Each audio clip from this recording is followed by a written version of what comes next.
皆さんごきげんよう、上川薫です。今回お届けするのは YouTube ライブ生放送回です。動画の時は一つの動画につき1テーマということに絞っているのですが、生放送においては様々な話題を取り扱っていきます。まずは私からニュースがこんなものがありますよといった話をしていくのですが、同時に皆さんからの話題も募集しています。YouTube のコミュニティ欄に募集欄というものを設けていますので、生放送で取り上げてほしいなという話題やテーマについては、ぜひとも皆さんも書き込んでいってください。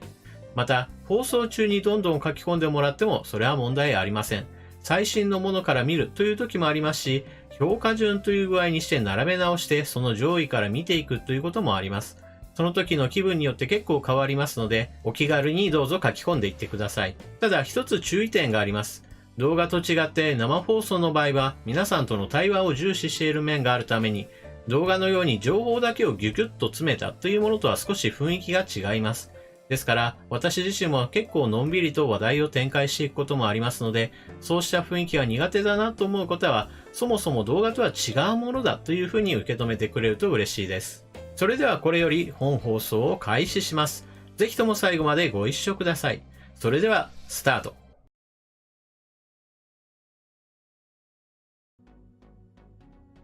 皆さんごきげんよう、上川薫です。2022年4月23日の生放送よろしくお願いします。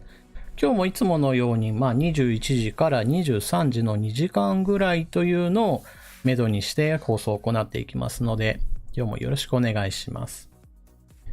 現在のところですね、コミュニティの方の書き込みは37件ということなので、おそらくはほとんどの話について触れることができるんじゃないかなと思っております。でね、もうちょっとちっちゃい。ピッと。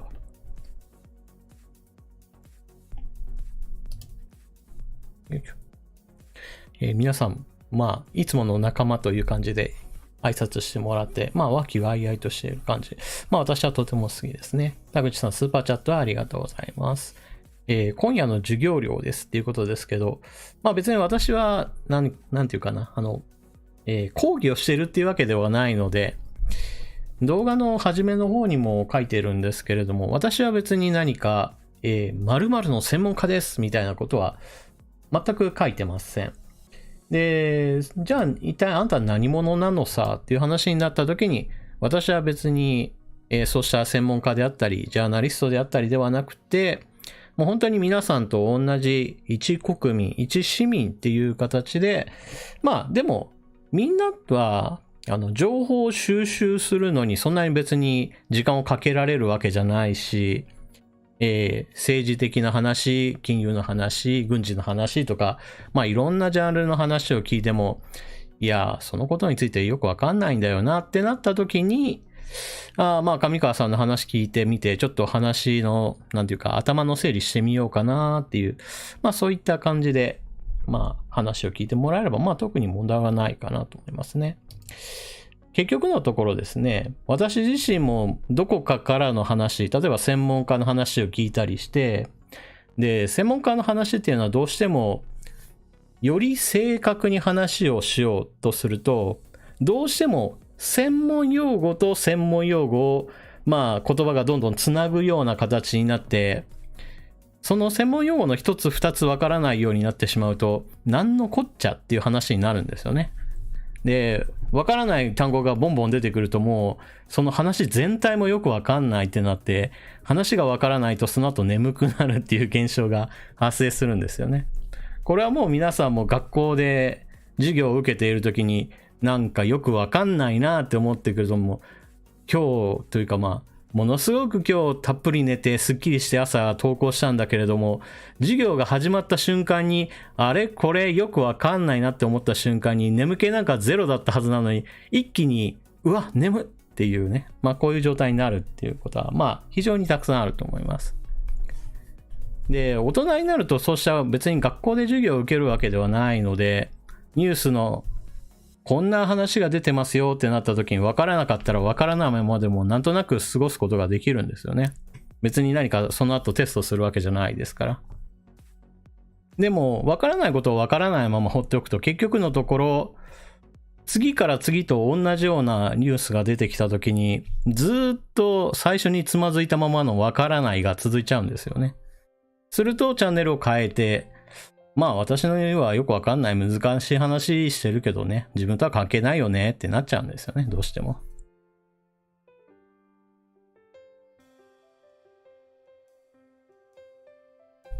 銀翼さん、大人になると会議でそういうことありますよ。そうですよね。もう皆さんあると思います。私も別に全くそういうことはあるんですよ。例えば会社に勤めてた時は、社員研修ってあるんですよね。毎年毎年の定例のものもあれば、まあ、業務が増えましたよ。だからこういった、なんかジョブトレーニングをしましょうみたいな感じで、まあ専門講師が言われて、そこでみんなで勉強してみたいな感じになるんですけど、新しいことを学ぶときはどうしても眠くなりますからね。あるあるでございます。タカさん、上川さんの知識はどのように生まれているのですかっていうことですけれども、私の動画のチャンネルをずっと見ておられる方はわかると思うんですけれども、私の話っていうのは何かすごく奇抜な話っていうのは基本的にないっていうことに気づかれると思います。あ、これ初めて聞いたわみたいな話ではなくて、どこかで聞いたような気もするんだけど、でもその話ちょっと全体としては聞いたことないなみたいな感じで、まあ多分そういったことはいっぱいあると思います。まあ先ほど言ったように私自身も何かの専門家であったり専門誌であったり、まあ様々な情報を結局のところ自分の中に取り込んで、それを自分の中で理解して自分の考えにまたくっつけるっていう形をして人に話すっていう形をしているので、私自身が0から1を作り出しているわけではなくて、専門家の人たちがたくさん出している解説などを結局のところ比較検討して、その中から自分が、なるほど、こういうことなのかって、まあ理解した瞬間に、足し算が終わるという形ですね。天才であればこういった誰かの話を聞くまでもなく、1を知れば10を理解できるといった形で、1から続きの2から10までを一気にズバーって思いつく人たちいるんですけど、まあ私はそういった天才タイプではないので、基本的には専門家の人が1の話をしたら B の人が1、C の人が1みたいな感じだったらそれを積み木していく感じですね。一個一個積み上げていって、あ、なるほどこういうことか、あ、そうなんだみたいな感じを積み重ねる感じですね。翡翠のひじくさん、楽しいと思った講義でも次の日には忘れる。ありますよね。楽しいっていう記憶が残ってれば、でもそれは記憶のなんていうか引き出しのなんていうか見出しになるんですよね。あの日のあんな話あって面白かったよな。で、その時どんな話したっけみたいな感じで記憶を引っ張り出すことができるんですよね。何にも刺激がないとやっぱり覚えるっていうのが難しいですからね。しかも覚えようと思って必死に覚えても実際には一晩経ったら記憶は何十%かは喪失してしまって、で、眠っている時の間に知識のある程度の整理整頓が自動的にされて脳に定着する。まあ定着するっていう言い方も本当は今では違っていて、あくまでも引っ張り出すことができるかどうかっていう話なんですよね。実際には記憶は全て脳みそには残っているんだけども、意識的に取捨選択を行って、あ、これは意味のない情報だからもう思い出さなくていいやっていう形で、でも実際には脳に残っていると言われています。例えば私たちが朝起きた時に、最初に見るのが例えば天井だったとすると。じゃあ、その天井の映像情報っていうのを何か意識して残す必要があるかといえば全く必要ないと。脳細胞には記憶としては残っているんだけど、二度と思い出す必要のない、その場でどんどんと記憶っていうのは整理整頓が進んでいくっていう形ですね。だから知識について言っても聞いてるんだけれども、その後思い出せるか理解できるか、その後の自分の考えにまた統合されていくかどうかっていうのは人それぞれその差が出てくるっていう話ですよね。銀翼さん、人間の場合インデックスが切れてしまったり、あると思います。これは結局のところは地頭がいいとか呼ばれる人っていうのは、そうした記憶をどれだけうまく統合できるかですよね。A という知識 B という知識があって、それらをいかにして紐づけることができて、しかも素早く引き出せるか。まあこのあたりの、まあ脳みその、なんていうかな、自力のところですよね。まあただし気をつけなければいけないのは、こうした頭のいい人っていうのが果たして思想的にいい人かどうかはまた別のところにあるよっていうの。これ忘れてはいけないところですね。例えば私が、東大の何かそういう首席で卒業しましたよみたいな人と学力テストをしましょうってなったら、私は全く手も足も出なくて、こんなのもできないのも、これもできないのそれもできないのみたいな話にはすぐなると思うんですよ。じゃあその人が政治家になりました。もしくは官僚から、その後政治家に転身しました。みたいな形で、政治の話になったと。した時に、ものすごく記憶能力が良かったり、理解力が高いんだけれども、でも言っていることは、例えば、もう日本をぶっ潰すつもりなのかな、この政策は、みたいな話を、ものすごく理路整然とし始めるっていう恐ろしい場面は発生することがあるんですよね。これは頭はいいんだけれども、残念ながら知性というか思考といったものが全く残念な人っていうパターンもあるんですよね。だから必ずしも地頭がいいか悪いかだけでその人を判断することはできないっていうのもちょっと忘れてはいけないところだと思いますね。まあ日本人の場合だとどうしてもですね、こうした東大首席ですよとか、もしくはハーバード大の誰々さんでとか、もしくはマッキンゼーでものすごいこういった実績を上げてきましたみたいなものとか、あとは国家資格である弁護士であるとか、お医者さんであるとか、まあそういった資格を持っている人っていうのは、当然のように難関の試験を通ってきたっていうのを前提としているので、きっと頭がいいだろう。頭がいい人イコール、同時になんか人格的にもいいんではないかであるとか、もしくは思想的にもきっと日本を良くしてくれるんじゃないかなみたいな、まあ漠然とした期待を持ってしまうんですよね。でも実際その人はどういう考えを持っているかっていうのは、やっぱり話聞いてみないとわかんないっていうのがあると思います。まあ今日の話で言うとですね、コミュニティ欄の方で橋本さんの話を確か誰かが、聞いていたと思います。あった。おもちパンダさんがこの橋本徹さんと上海電力についての関係についてちょっとお話をしてほしいというコメントがありまして、まあまさに橋本さんは弁護士資格を取っているっていう段階で、少なくとも私には、弁護士資格取ろうと思ってさあ勉強だってやっても取れるかどうかわからんと思いますね。全力でやったとしても、無理なんじゃないかなぐらいな感じで思うんですけど、そういった意味では少なくとも点数を取るための地頭を明らかに橋本さんの方がいいと思うんですけど、でも橋本さんよりも私の方が勝っている点として、まあ多分言えるのはやっぱり日本のために良いことをしようとかいう気持ちについては橋本さんと私を比べたら絶対私の方が上だなと思うんですよ。特にここ最近だとウクライナ情勢の話っていうので、橋本さんはテレビに出ずっぱりで、テレビを全く見ない人はまああんまり関係ないんですけど、テレビに出ると、もう朝のワイドショーに出てます。昼のワイドショー出てます。なんだったら夕方のニュースも出てます。あら、なんか夜の時間帯のなんとなくそういったニュース系の番組にも、コメンテーターとして出てますみたいな感じで、おいおい、この人言ってることまずいでしょっていうような、いわゆるコメントにもやっぱりレベルっていうのがあって、話を聞けば聞くほど、ああ、なるほどそうだよなっていう気づきを与えてくれる人っていうのが、まあやっぱりコメンテーターとしては最上級だと思います。自分の中の考えをはるかに超えた領域のことを提案してくれる人っていうのは、やっぱり話を聞く価値っていうのはすごく高い人です。で、一方で私みたいに考えをまとめるのにいいでしょっていうのは、あくまでもみんなの想像の範囲内の知識を統合するパターンですね。私はだから、まあ一般的に言うと普通レベルのコメンテーターです。で、橋本さんはじゃあどんなレベルなのかっていうと、話を聞けば聞くほど有害ですよっていうパターンなんですね。これは一番悪い話だと思います。コメントのレベルで言うと、だから最下位レベルでしょうね。有害っていうのは一番悪いんですよね。誰にとっても毒にも薬にもならないコメントっていうのは、いわゆるつまらないコメントじゃないですか。でもそれは有害ではないんですよね。単純に、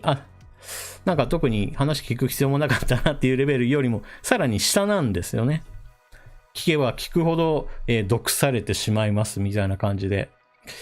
まあ非常に危険なんですよね。ただこのあたりについて言うと、ここ最近だと、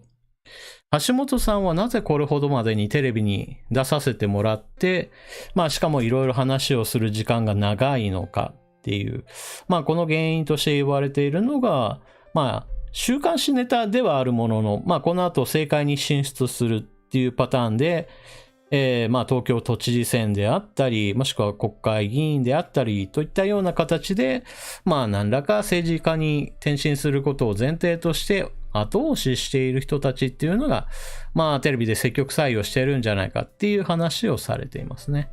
で、これはもちろん実際になってみないことにはまあ実証できる話ではないので、まあそういった考え方もあるなというふうには、まあそこまでしか言えない段階なんですけれども。まあ何にしてもですね、もう見るたびひどい意見というのを出しているので、で、ツイッターなんかでは私はまあそれを積極的に、いやおかしいでしょっていう話するんですけど、で、こういった問題点がいっぱいありますよっていう話をすると、個人的に嫌いなのかっていうふうに、まあなんていうか、そうじゃないんだけどなってわざわざ言わないといけないようなことって発生するんですよね。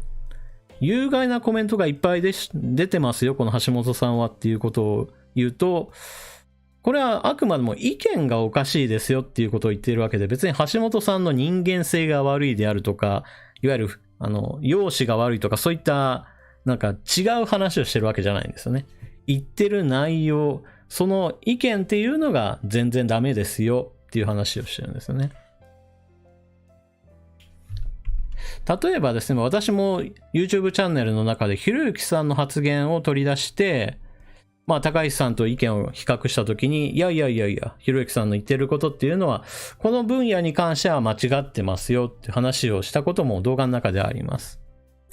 でもそれって、意見がおかしいっていうだけであって、別にひろゆきさんの人間性を否定してるわけじゃないんですよ。でも人の中にはこの意見が間違ってますよっていうことを何かあたかも個人攻撃をしているって受け止める人たちがいて、そこはちょっと議論がおかしくなるところだなっていうところがありますよね。意見がおかしいことについてはやっぱりおかしいですよっていう、まあそこはやっぱり言わないとね。で、さっきも言ったように有害な意見っていうのはやっぱり積極的におかしいですよってみんなに知らせないと、まあ騙されるというか毒されるというか、そういったことがどうしても発生しちゃいがちですからね。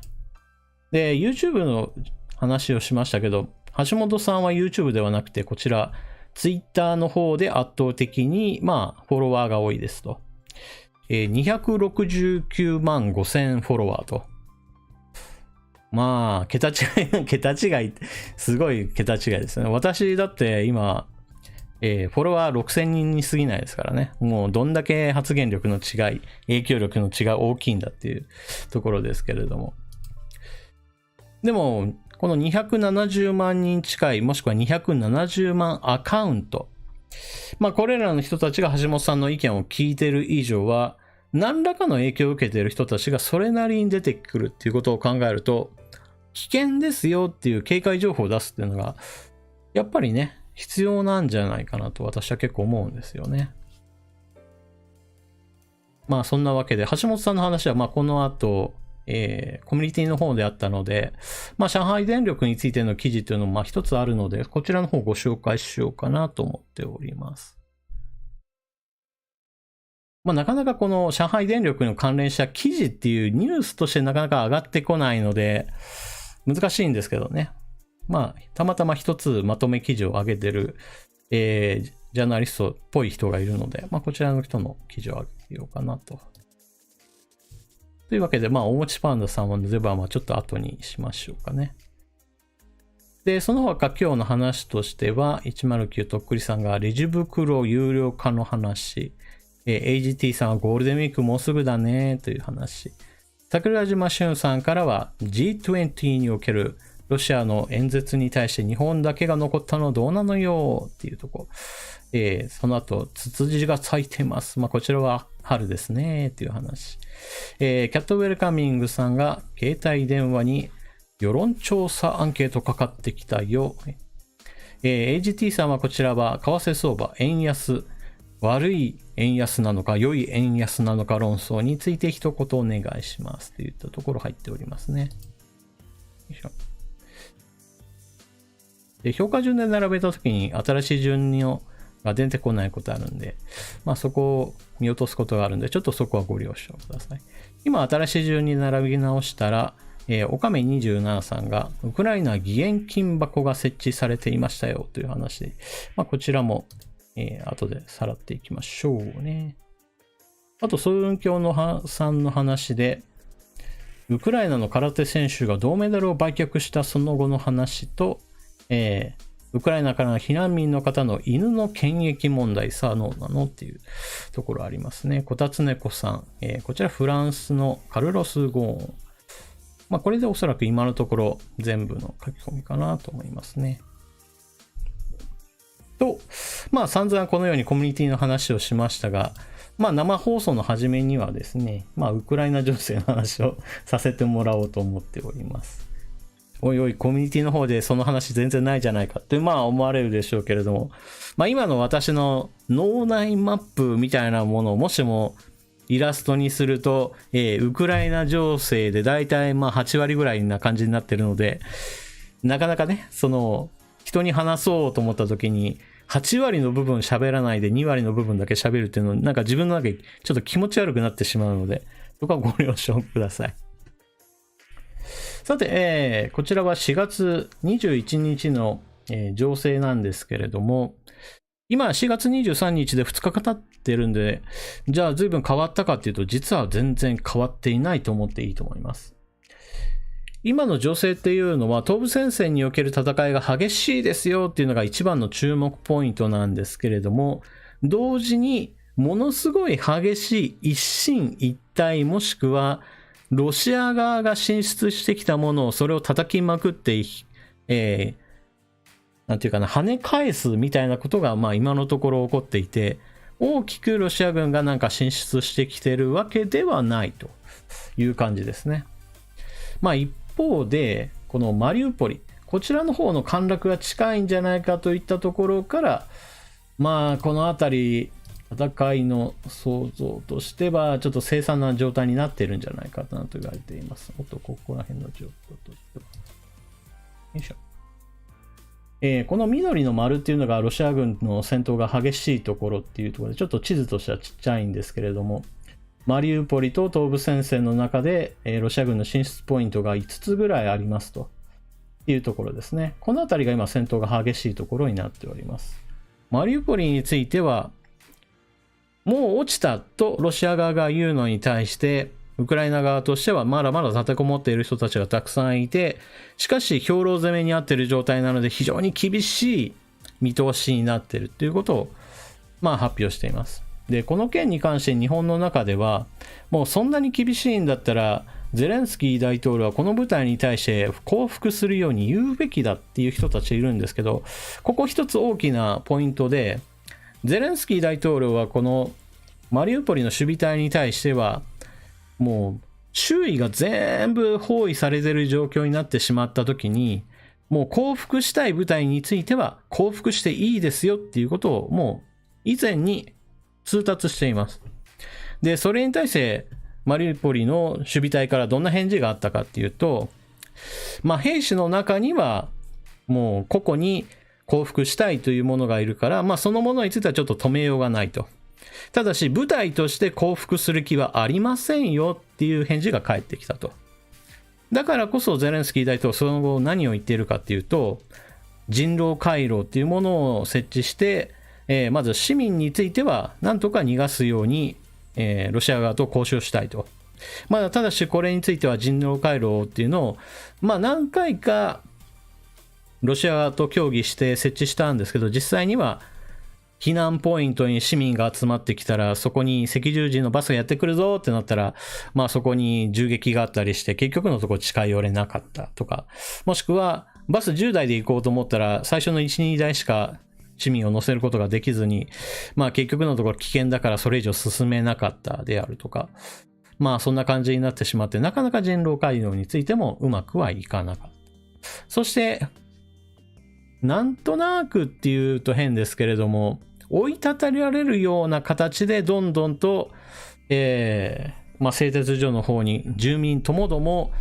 取り残されるような形になっちゃったんですよね。で、これに関してもまた一つ指摘されているのが、まあ、守備隊は国民を、まあ、いわゆる人質に取るような、いわゆる人間の盾としてそうやって住民を中に一緒に入れたんじゃないかっていうふうに、まあ、非難する方がおられるんですけど、またこれもまたですね、誤解があって、この製鉄所はソ連時代からの、まあ、非常に地下要塞的な感じで、整備が、まあ、それなりにされていたと。いわゆる核戦争が起こった時に、まあ、シェルターとして使いましょうねっていう形で、ある程度整備がされていたと。ということもあるので、マリウポリがある程度、包囲されて砲撃がされる、空爆がされるっていう中で、より安全なシェルターに住民は逃げていったっていう事情があって、だから無理やり製鉄所に住民をなんか守備隊が押し込んだんではなくって、もう爆撃されるし砲撃されるし、外を出歩いている人たちが銃撃でたくさん亡くなっていて、集合住宅のその建物の周りでは道を歩けばあそこに人がもう殺されて倒れて、でもそんな状況だからみんな外に出て遺体を埋めることもできなくてみたいな感じで、まあ危険な状態っていうこともあるんで、まあどんどんより安全な場所に逃げていくっていう、まあそういう状態の最終的な形で今なってるんですよね。だからこのあたりも経緯を無視して今の状態っていうのをちょっと批判するのはちょっと違うかなというところですよね。まあ何しても今の状態っていうのは兵糧攻めにあってる状態なので、まあ人数が多ければ多いほど食料はなくなっていくし、水もないしっていうことで、まあ凄惨な状態になってしまうっていうのが、まあ想像できるところですよね。ここら辺はちょっと戦場の一番厳しい場面です。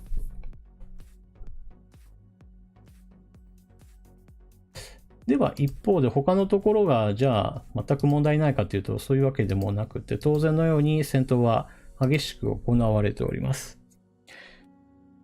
ウクライナの第2の都市、ハルキウ、ハリコフと呼ばれていた場所ですね。ここの地域っていうのは重工業都市で、軍需産業の工場なんかもたくさんあったところなんですけれども、激しい砲撃をずっと受け続けていて、もうこの辺りの工場もかなり全滅状態に近いといったところですよね。で、ただしですね、ハルキウはずっと攻撃はされているんですけど、未だに持ちこたえてるっていうすんごい、なんていうかな、耐え忍んでいる状態なんですよね。ただし、首都を攻略しようとしていた部隊が現在のところ転進してこちらの方にも来ているので、攻撃はやっぱり激しさを増しているそうで、この辺りについても、一進一退の戦いが続いていると。ただしですね、ロシア軍としてはドンバス地方を中心にして攻め落とそうとしているので、ハルキウの西側、こちらの方は少し手薄になっているということもあって、ウクライナ軍が少しずつ集落を取り戻しつつあるというニュースが流れております。そしてこちらがドンバス地方の今激しい戦闘が行われているところで、こちらの方がやっぱり戦車や装甲車がもうどんどんとロシア側が投入されているところです。アメリカの戦争研究所っていうところがレポートを出していて、そこでは本格的な侵攻とは呼べない状態ではないかと。まだまだ全戦力が集中しているわけではなく、逐次投入という形なので、攻めるたびに何台か戦車や装甲車がやられるっていう状況が、ポツポツ発生しているので、なんか思い切ってすんごい大侵攻ですよっていう形にはこのままならないかもしれないっていう話になってますね。ただしこれも撃てば撃っただけどんどん弾薬は消費していくので、しかもウクライナ軍側の方に被害がないかというとそんなことはないですからね。この地域ではロシア軍からの航空基地がそんなに遠くはないので空爆もあります。戦闘機が飛んできて爆弾を落としていくこともあれば、ロシア側からの戦闘ヘリがやってくることもあるので、ウクライナ側の方でかなりの死傷者も出ているそうです。まあ、ただし、ウクライナ軍側もですね、正確な死傷者数の数について発表していないので、まあ、実際どれほどやられているかはちょっとわからない状態ですね。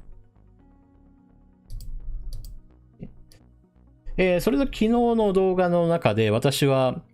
欧米からの支援がどんどん加速していますよっていう内容をお伝えしたんですけれども、まあ、その話がさらに進んだなっていうのがあります。まあ今フランスでは大統領選挙のまさにこれから本番ですよっていう状態なんですけれども、フランスの軍事支援というのも一歩踏み込んだものになりました。これまでは対戦車ミサイルをちょっとね渡しますよであるとか、武器弾薬渡しますよっていうそのぐらいのフランスの支援っていうのがあったんですけれども、まあここに来ていやいやうちも自走砲出しますよっていうニュースが出てきてるんですね。このあたりはちょっと踏み込んだなと。まあアメリカなんかもう大量の兵器を送るっていう話をしてるんですけど、これまではどちらかというとですね、フランスは少しは渡してるんだけれど、でも大規模っていうわけでもないっていう、なんかその微妙な感じだったんですよね。まあそれに比べると自走砲出しますよっていうのは、まあ一歩踏み込んだなと。で、昨日の動画の中で、ちょっと皆さんからのコメントの中で、自走砲っていうのは、榴弾砲を載せたもんだからなんか全く別のもんじゃないですよっていうコメントがあったんですけど、私この部分については確かに説明不足だったなと思うんですね。榴弾砲っていうのを、話をしたときに、牽引式。つまりトラックなんかに引っ張ってもらうものを、自分自身で走れるように車体に乗っけたものが自走砲です。なので、砲自体が何か変わったものではないんですよね。ただし、こうやって自走砲っていうことはもう自分自身で走り回ることができるんで、非常に逃げるのも、そして攻撃する場所を変えるのも、非常にレベルはアップしてるんですよね。それとですね、支援物資がグレードアップしてますよっていう話の中に一つのポイントとしてあるのが、ポーランドやもしくは東ヨーロッパの国々が旧ロシア系の武器を持っていて、ウクライナ兵士でもすぐに使えますっていうものが結構あるんですよね。でもそれぞれの国で自分の持っている装甲車だったり戦車なんかをじゃあウクライナに全部送ってしまうと何が起こるかっていうと、私の国にはもう装甲車がありませんなんていういわゆる、丸裸の状態になっちゃうんですよね。で、そうなってしまうとまずいので、例えばよしウクライナに戦車を送るんでその分だけどこかの国から戦車くれないかなチラッチラって横見えすることがあるんですよね。ポーランドの場合だとロシア系の戦車である T72 っていうのをウクライナに送ろう。よし送ろうってなって開くよ。その開いたところにどこの戦車入れようかなってなったら、まず第一に出てきたのがアメリカで M1A2 戦車っていうのを、売りますよという形で、ここ商談がまとまったんですよね。なるほど。ポーランドはそうやってアメリカの方に完全に乗り換えるのかって思って見てみたら、ポーランドっていうのは今、ドイツのレオパルド2戦車っていうのを持ってるし、で、そこに M1A2 っていうアメリカの戦車も入ってきて、結構ごっちゃごちゃになりそうだなってなってる。そういった風に思っていたら、今日見たニュースでは、ポーランドに対してですね、イギリスの、戦車を提供しますよっていう話が出て、もうポーランドはどうなっちゃうんだ、この感じって。アメリカの戦車、イギリスの戦車、そしてドイツの戦車っていう形で、ポーランドには3カ国からの戦車提供っていう形で、レオパルト2については事前に購入したもんで、別にタダでもらったもんではないんですけど、この玉突き支援、もしくはところてん支援って呼ばれるものですよね。ウクライナに渡しますよってなった後、その後後ろからドスって渡されて、ポーランドとしてはこれからもなんとかなります。でも、兵器の、統一性がもう、ものすごく無茶苦茶になるんで、この後ちょっと大変だなっていうのはちょっと感じますよね。で、まあ、この件に関して言うと、アメリカの戦車について言えば、おそらくは、ある程度、自前のものを渡す関係で、そんなに新規の発注ではないんじゃないかなっていう話があります。まあ、アメリカは戦車をたくさん持ってるんで、まあ、そこまで、新しく発注しなくても、持ってるものの中から割り引いて、まあ渡せば問題ないだろうみたいな感じで考えてるかもしれません。で、イギリスについて言ってもそうで、ポーランドに渡す戦車っていうのはどうやら、部品取りでこの後退役する予定だったものを部品取りするのをやめて、よし、イギリスこの後アップグレードする予定だったけれど、これアップグレードしないでそのままポーランドに渡せばいいか、みたいな形で、これも新しく発注するわけではどうやらなさそうなんですよね。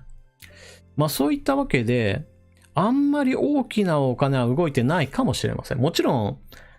他の国に渡すときに装備変更とかしないといけないので、整備費用なんかはかかるんですけれども、少なくとも巨額のお金がこれで大儲けだぜ、うははは、みたいな話ではないというところですね。ポーランド儲かりますね。ケント・シンドさん書かれていますけれど、ただでアップグレードできるっていう意味では儲かりですね。何しろロシア系の戦車である T72 を送って、その代わりにやってくるのがイギリスのチャレンジャーであったり、アメリカの M1A2 だったりするわけですからね。このアップグレード費用を考えたら、ゼロから考えるとしたら、まあかなりの儲かりもんでございますね。銀翼さん、動くレオパルドってあったんだっけっていうことですけど、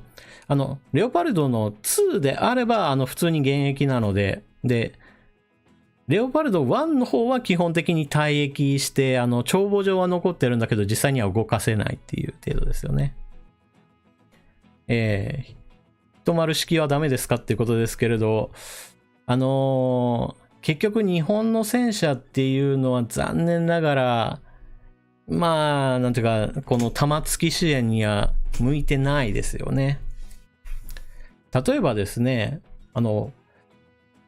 よし、ポーランドに日本の自衛隊の戦車送って、で、その分だけ余った分をウクライナに送ってもらおうってなっても、あんまり受け取る方としても装備体系違うしなーっていうのはちょっと大きいと思いますね。だからこれ以上はちょっと厳しいかなと。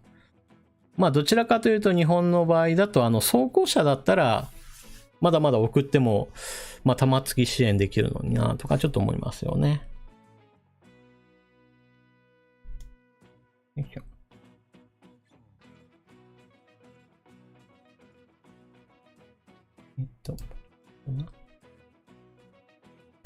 で、中にはですね、まあこちらはウェブなんですけれども、世界各国からどんなものが支援されているだろうかっていうのを一覧にまとめている人っていうのがいて、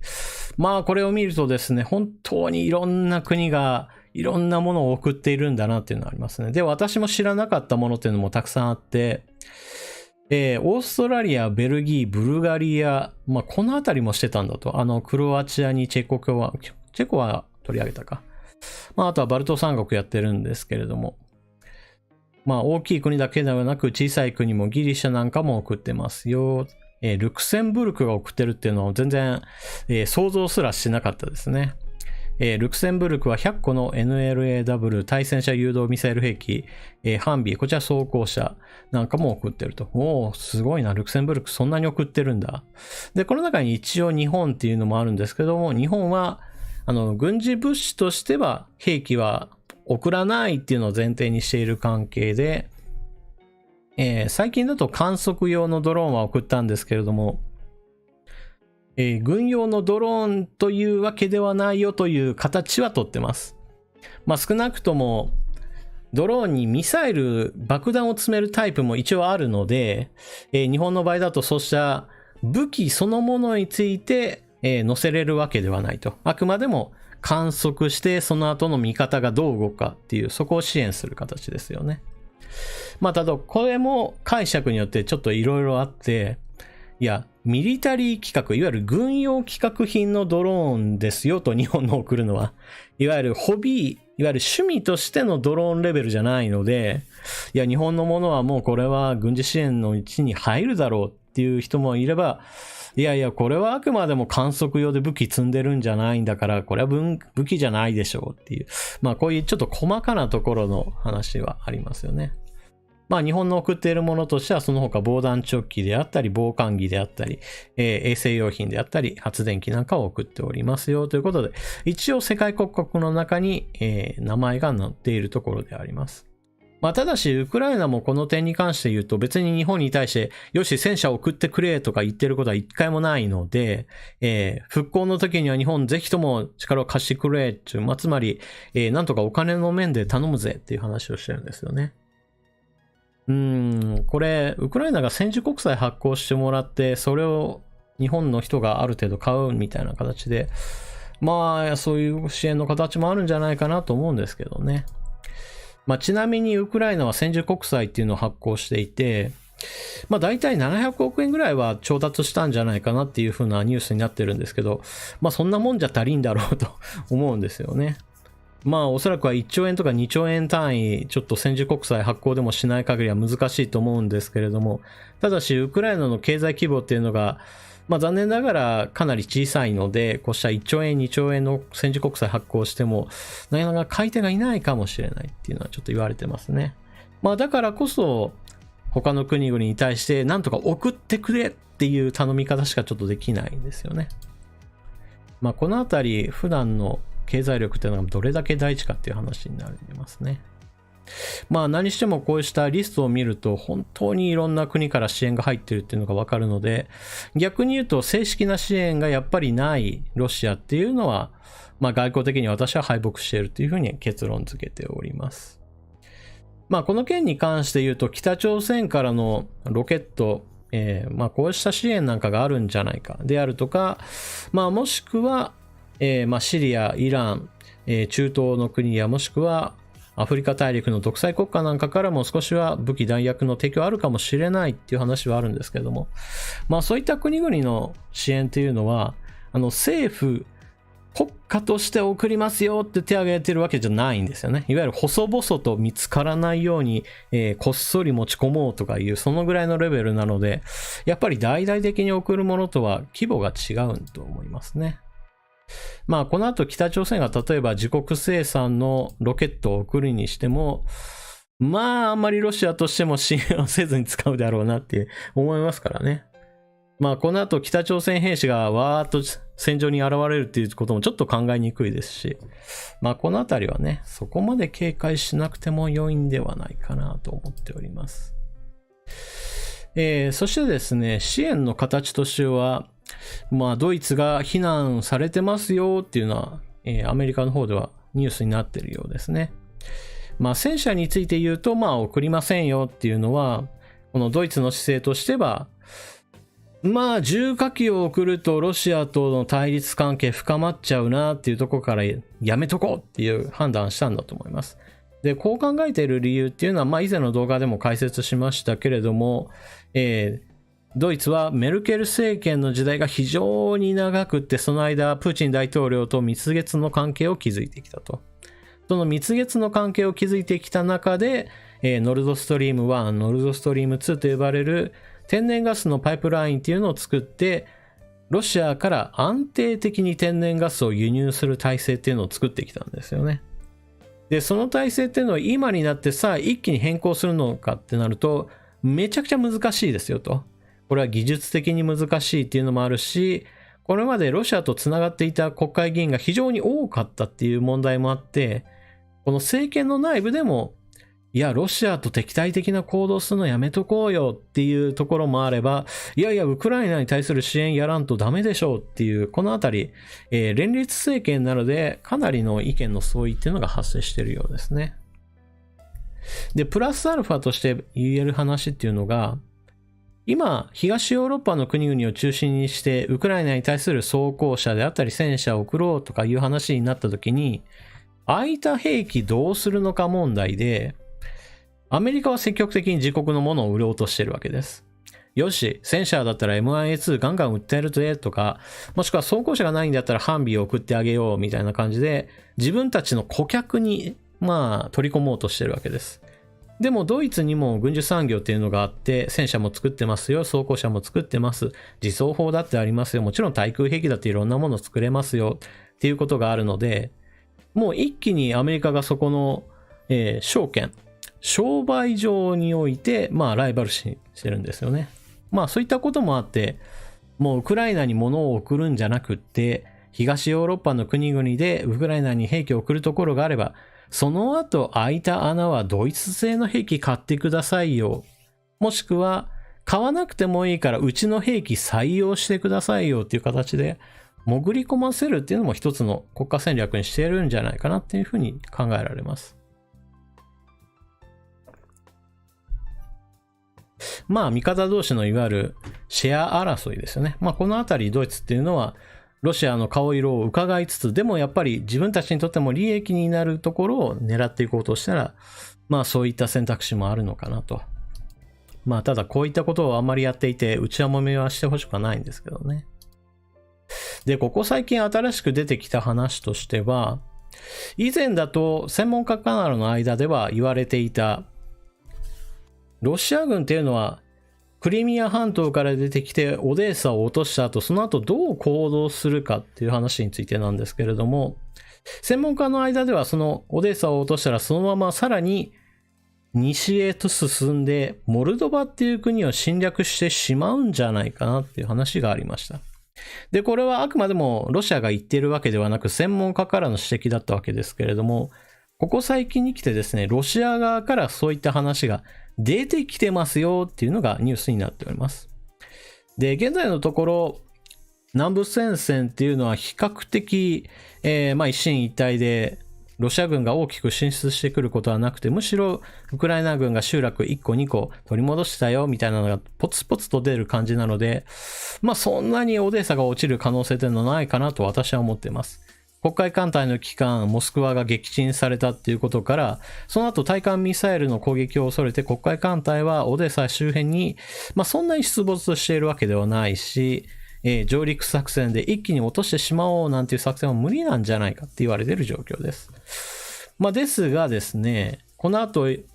東部戦線の戦いがもしもロシア軍が大勝利なんていうことになってしまったら、その戦力を一気にオデーサ周辺に向けて進軍させて、黒海沿岸、アゾフ海沿岸全部ロシアが攻め取って、プラスアルファモルドバも取ってしまおうっていう形にしてしまうかもしれない。そういった懸念がちょっと深まっております。だからこそ今の東部戦線でどれだけウクライナ軍がロシア軍の攻撃を撃退できるかっていうのは要注目ポイントです。で、これに関連してですね、ちょっと言っておかないとなと思うのが、日本ではどうしても軍事技術っていうのはそんなに金かけるべきじゃないであるとか、もしくは他の国に何か物を作って売るときに軍事兵器だけはなしにした方がいいんじゃないっていう声もあるんですけれども、私は全く逆で、今の世界っていうのはどちらかというと軍事技術がある程度発展していないと、その技術差を理由として、あそこの国弱そうだな、弱い国に対しては攻撃できるかもなって思っちゃう国っていうのが、発生しやすいんじゃないかなと思っています。それは、ロシアや中国のようにですね、だんだんと軍拡を毎年毎年進めていった結果として、俺たちの軍は強いんだからできるはずだみたいな感じで、なんていうか、客観的な戦闘力が高いかどうかではなく、自分の中のできるっていう、そういう気持ちだけが強くなっちゃうパターンっていうのはあるんですよね。そういった意味でも、この軍事技術を決して軽視してはいけませんよっていう話でですね、今この話を一つしようと思ってます。イスラエル軍世界初アイアンビームで上空のミサイルと攻撃ドローン撃墜に成功。一発500円で撃墜というニュースなんですけれども、イスラエルっていうのは周辺国が全部基本的には敵みたいな形になっているので、全くこうした戦争をすることに対して、なんていうかな、日常の風景の一部ですよっていうのが日本と全く違うところです。で、そういった状態になっていると、イスラエルでは軍事技術っていうのは常に更新していくことが大事だっていう、これが基本的な考えの方で、さらに言うと、新しい兵器を投入することによって被害はどんどんと減るっていうのを、まさに実践している国でもあります。さらに言うと、こうした発展した技術っていうのを他の国に売ることに関しても積極的です、イスラエルは。その中で一つ目立っているのがこのアイアンビームです。もともとアイアンドームって呼ばれるような対空システムがあったんです。これはもうロケット攻撃されて、もうどんどんロケットが飛んできて、こんなもんまともに受けてちゃ市民生活まともにできないわってなった時に、よしこれ全部撃ち落としてしまおうっていう考え方から、まずアイアンドームと呼ばれるものができました。ただしこれはですね、飛んでくるロケットよりも撃ち落とすミサイルの方が値段が高いっていうのがあって、相手が撃ってくれば撃ってくるほどお財布に痛いっていう状態が続いてたんですね。でも着弾して誰かが死ぬよりは上空でぶっ飛ばしてしまった方が基本的には丸く収まるので、なんとか成り立っていたと。で、今度はですね、よしミサイルじゃなくってこれをですね、レーザーで撃ち落とそうっていう考え方へと発展したと。で、これがアイアンビームです。で、基本的にミサイルよりもビームの方が電気代が主たるものなので、ものすごくお値段お安くできますよっていう話なんですよね。もちろんこれは技術の発展っていうものはこれからもどんどん進んでいくので、今が完成ではないんですけれども、少なくとも実用レベルに達して実戦配備ができるようになったよっていうのが、これはイスラエルのかなりの技術的なリードですよね。このあたり日本も結構学ぶべき点があって、電力でなんとかなるっていうのがあれば、日本にとってはやっぱりミサイルを大量に配備しようっていうよりも、主要都市に高性能のレーザー兵器で対空対艦対地何でも使えますよみたいな感じで採用するには非常にいいんじゃないかなと思うんですよね。特に日本だと専守防衛上ですね、他の国で撃つっていうよりも地上に置いて撃つっていう方がやっぱり守りを固めますよっていう、国内にも説明しやすい兵器ですからね。しかもこれは防衛用の装備ですよって言えば他の国にも売りやすいわけなので、イスラエルが実用化しましたよ。で、アメリカ軍だと軍艦に乗せるものなんかすでに開発されていたりもするので、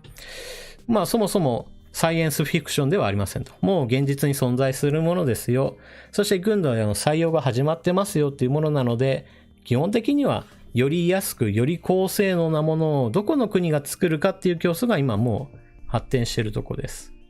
日本も自分たちでなるべくだったら国産化したいので、このあたり研究予算いっぱいつけてほしいなと思いますね。日本だとレールガンの研究なんかにお金をかけてるようですけれども、やっぱり私はもうすでに実用化されて使い物になりますよっていうこのレーザー兵器の方がいいんじゃないかなと思うんですけどね。買おうと思ったらおそらくはイスラエルなんで売ってくれるんじゃないかなとちょっと淡い期待を持ちますが、実際にはまだまだ他の国に売るっていうのはやめてるかもしれないですね。イスラエルとしても自分たちのもう最高機密の兵器ですから。ミスターサトシさん、光線兵器ですかっていうことですけど、レーザーなのでレーザーをどう定義するかですかね。少なくとも物体ではなくって、大元は電力ですよね。こちらの方ですね、実際の紹介の YouTube 動画なんかも上がってるし、もしくはイスラエルのベネット首相の Twitter の中でもやっぱり同じように紹介の動画なんかも流れているので、これが嘘だとはちょっと思えないですね。エイプリルフールネタではなくて実際にありますと。で、ちなみに先ほどもちょこっと言いましたけど、アメリカ軍ではもうすでに艦艇、船に乗せるサイズのものについては実用化しているので、地上で置こうと思えば置けると思います。ただ、アメリカの場合だと本土決戦っていう防空体制の中に、あんまりそうした場面がないので、今のところは船に乗せるものが主体になっています。で、これについて言うと、だんだんと進化していくと何が起こるかっていうと、より小型化して、より性能が上がるっていうことなので、最終的にはこれを戦闘機に乗せるっていう一つの案があります。最初のうちは、輸送機みたいなちょっと大型の飛行機に対して乗せるっていうのが始まりかもしれないですけど、だんだんと本当に普通サイズの戦闘機に、いわゆるガトリング銃弾を撃ち放すではなくってレーザーを撃ちますみたいな形で装備変更がされるんじゃないかなという話になっております。まあこのあたり、まあ決して科学技術っていうものをまあバカにしちゃいけないよっていうところですよね。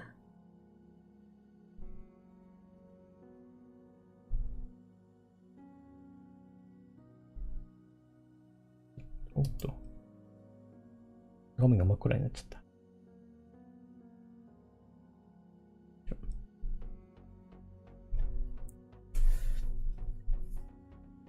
金沢キツネさん、実弾至上主義は捨てずにレーザー兵器は補助装備として持っておくのはあり。保険は多い方がいい。そうですね。基本的にはですね、実弾とこうしたレーザー兵器っていうのはずっとおそらく並行して同時に存在すると思います。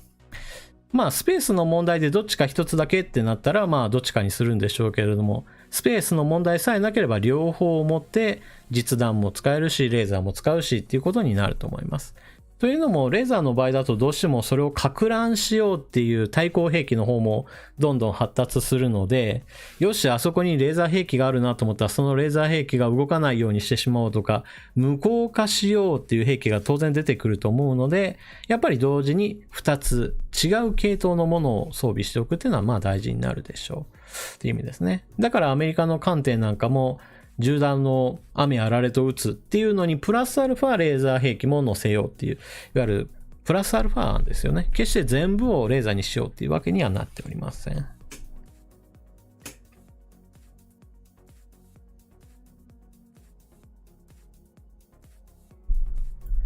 主天堂さん、レーザーはルビーが必要とされてました。そこら辺はいかがですかということですけど。まあ、ルビーが必要だったかどうかっていう、そこまでは私もわからないんですけれども、この分野においては結構日本の企業っていうのが重要な技術持ってますよっていう紹介記事を見たことがあるので、おそらくそうした意味では素材技術っていうのは、まあ大事にされてるんだと思います。ただし、イスラエルの開発に日本企業が関わってるとはちょっと思えないので、そのあたり日本企業の力がなくても作れるところは作れるんじゃないかなと思いますね。まあただし日本が実用化する場合においては日本の素材技術っていうのを一緒に活かせると思うので、まあ同等品かそれ以上のものを狙っていくっていうのは、まあ決して絵空事ではないんじゃないかなと思いますね。クレソラさん。もし戦闘機にレーザー搭載できれば防御兵器にもなりますね。そうですね。こちらの方一般的に言うと、レーザーの方が圧倒的に、なんていうかな、スピードを速く打ち出すっていうことを考えると、よし、ミサイルが飛んできたぞ、チャフと呼ばれるような身代わりのものを出すのに加えて、高性能のコンピューターを積んでいれば相手のミサイルの軌道計算を行ってレーザーで迎撃するっていうことも考えられています。まあこれはあくまでもどこまでそれが実現するかはまあ科学技術の発展、軍事技術の研究開発にもよるんですけれども、最終的にはミサイルを撃ったんだけれども相手の戦闘機のレーザーでこちらのミサイルが撃ち落とされてもう悠々と戦闘機が飛び回るなんていう光景が発生する可能性もあります。まあこのあたりはどうしてもね、科学技術が発展するとそれに対抗する技術っていうのは本当にいたちごっこ状態なので、まあやっぱり基本的にはこれに追いついていく方が断然自分たちの安全は身を借りると思いますね。ひなののさん、ガンダムだと下粒子砲ですね。まあそれで言うとまあそうなっていくんですけども、まあそこまで行くのはちょっと時間かかるかなと思いますけどね。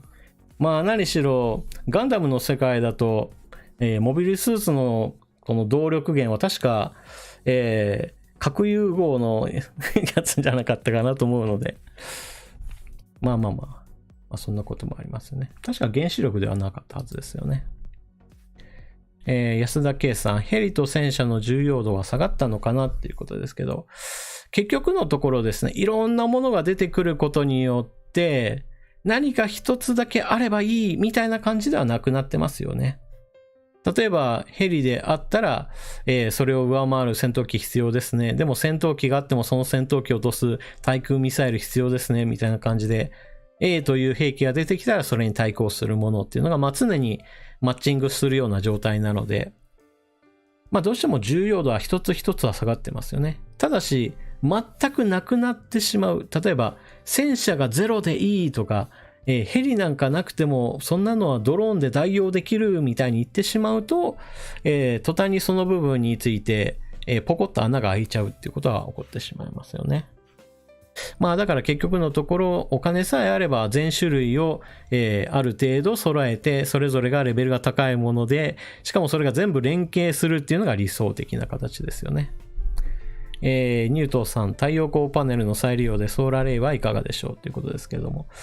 ソーラーレイについてはですね、宇宙にソーラーパネルを大量に送り出せるような時代になった時に、まあ初めて実際に役に立ちますよっていうのがあるので、まあ今は考えないでいいでしょう。まあ何しろソーラーパネルをですね、宇宙に持っていくのはとんでもなくめんどくさいことなので、ほとんどの場合今だとお金の面で割が合わないんですよね。まあある程度、物を宇宙に送るのにコストが下がるためには軌道エレベーターがない限りは、まあおそらくはソーラーレイは実用化されるのはちょっと今はないかなと思いますよね。99ヨッシーさん、今でも拠点制圧には戦車必須ですね。私も全くその通りだと思います。戦車や装甲車っていうのがあって、ようやく歩兵っていうのは守られる状態ですからね。もう都市なんか制圧しようと思った時に生身の人間が入っていて、よしなんとかしようなんていうのはちょっとね、危険ですからね。もうどこで撃たれるかわからないっていう。ひなののさん、あとは月で太陽光発電パネルを製造するかですね。そうですね。月面都市っていうのができた時には、やっぱりエネルギーを自給自足する必要が出てくるので、太陽光発電パネルっていうのは非常に有用なものになります。で、ちょっと誤解されていることがあるんですけれども、太陽光発電パネル自体が別に悪ではないんですよ。地上で使うときにはどうしても昼と夜があって夜は発電できないよ。プラスアルファ昼であっても天候が悪ければ発電できないよっていうところから太陽光発電というのは不安定な電源になっています。でもこれが宇宙だと話は全く別で、星の影になるような場所じゃなくてもずーっと太陽の方向に向けられるような状態にしておけば、年がら年中ずーっと延々と発電はできるので、まあしかも宇宙に物を置いてる状態っていうのはもういざとなったら捨てようと思えばもう太陽に向かって投げるっていう、すごい雑な廃棄方法もできるので、まあそんなに廃棄物の処理にも困らなくなっちゃうんですよね。まあそういったこともあるので、宇宙における太陽光発電と地球上における太陽光発電っていうのはちょっと話が変わってきますよっていうのは、まあ、なんていうかな、そういう、なんていうか知識として持っておくといいかなと思いますね。シューマハさん、スーパーチャットありがとうございます。上川さん、皆さんこんばんは。デスラ砲発射。いや、デスラ砲なんてあったらもう地球なんて一発でやられちゃいますよ、みたいなね。孫中山さん、太陽はいつまで持つのだろうか。これは何億年だったかな。この後 YouTube のチャンネルでいくらでも検索かけてもらえれば答えが出ると思いますけど、まあ少なくとも何十億年単位でもまだまだ、太陽は持つと思うので、私たちの生きている間は特に気にしなくても大丈夫かなと思いますよ。はい。主天堂さん、地球上も宇宙ですよ、上川さん。いや、それを言われるとね、まあそうですけども、まあ、表現としては大気圏内と大気圏外って言った方がいいのかな。まあ、このあたりについては、まあ、そんなにまあ、厳密に分けなくても大丈夫かなとは思いますけど。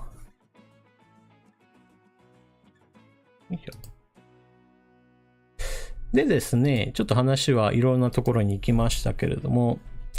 まあ、ウクライナで戦争が起こってますよって話になった時にも、日本にとって私は関係があるよっていう話は、まあ、なるべくしてるんですけれども、で、一番影響が出るって言われているのはやっぱり台湾ですよね。これはロシアが攻めるっていう話ではなくって、ロシアが侵略戦争を起こしましたよ。で、その侵略戦争っていうのにみんなが歯止めかけられないよねっていう状態を見て、中国が、あ、なんだ、そんなんだったらうちもやれるわって思っちゃった時に一番危険なのが台湾ですよっていうところから、日本も決して関係のない話ではないということを言っています。まあ実際のところですね、ロシアによるウクライナ侵略っていうのは基本的には独立国対独立国なので、まあ侵略っていう形になるんですけれども、厄介なのが、中国は台湾は自分たちの一時法に過ぎないっていう話をしてるんですね。まあつまり国内の反乱軍扱いなんですよ。だから侵略っていう定義から外れるんだっていうのをもうずっと前から、主張していて、まあだからこそ危険なんですよね。まあやろうと思えばいつでもできるぜってなってしまう話で。台湾においてはですね、このあたり、もうウクライナがもう戦い続けてますよっていうのを見て、自分たちのこの防衛体制についても、やっぱり見直しをしなければならないんではないかという話が盛り上がっております。例えば徴兵制について言っても、やっぱりもうちょっと強化した方がいいんじゃないかであるとか、アメリカとの関係においても、いろんな兵器を今でも輸入はしているんですけれども、この輸入元の方ですね、例えばヨーロッパの方も、やっぱりもうちょっといろんなものを幅広く見て、調達先っていうのも選んでいって、自分たちにとって最適な装備は何かっていうのを、再検討すべきじゃないかとか、まあそういった話なんかも出ております。で、これに関連して言うと、まあ、中国による台湾侵攻っていうので一番懸念されているのは、まあ同時に台湾は、尖閣諸島に対しても自分たちの領土だと主張していて、人民解放軍の方もおそらく尖閣諸島に対して同時侵攻する可能性があるっていうのを懸念されております。で、日本にとって尖閣諸島っていうのは私たちの固有の領土なんですけれども、中国共産党にしてみても、いつの時代からか、まあ主にこの尖閣諸島周辺に海底資源が取れるぞっていう話が出たあたりから、まあ積極的に尖閣諸島は自分たちのもんだって言い出している関係で、台湾を攻めるんだったら一緒に尖閣諸島についてもパックリと奪いに来るんじゃないかなっていう話が出ております。まあこのあたりの話というのは同時に起こるのか、どっちかだけ独立して起こるのかっていうのは、まあこのタイミングは結局のところ、中国共産党の腹積もり一つで決まる話で、日本側が選べる話ではないので、基本的にはやっぱり日本側が常に警戒心を持っておかないといけない話なんですよね。まあだからこそ中国が動きやすい状況を作ってしまうのか、それとも今回ウクライナにおける戦いでロシア軍がコテンパンにやられてウクライナからもう外にバーンと弾かれるぐらいにまで行くかどうかっていうのは、まあやっぱり中国にしてみればずっと見ていて、ふむふむこんな感じになるのか、なるほど、欧米からの規制とか制裁っていうのはこんなものなのかみたいなことを、まあ情報収集しているところですよね。まあプーチン大統領にしてみればそうした経済的なダメージっていうのは基本的にはほとんど関係ないところで判断したんだと思いますけれども、中国はどっちかっていうとこうしたまだまだ計算づくの上で物事を進めたいっていうのはあると思うので、少なくとも欧米からの制裁っていうのを見れば、こんだけの損が出るんだなっていうのは、まあ少なくとも今の中国に対しては牽制になっているとは思いますね。ちょっと水を飲ませてもらいます。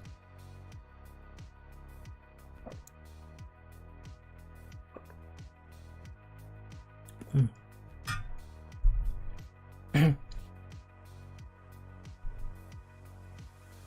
いし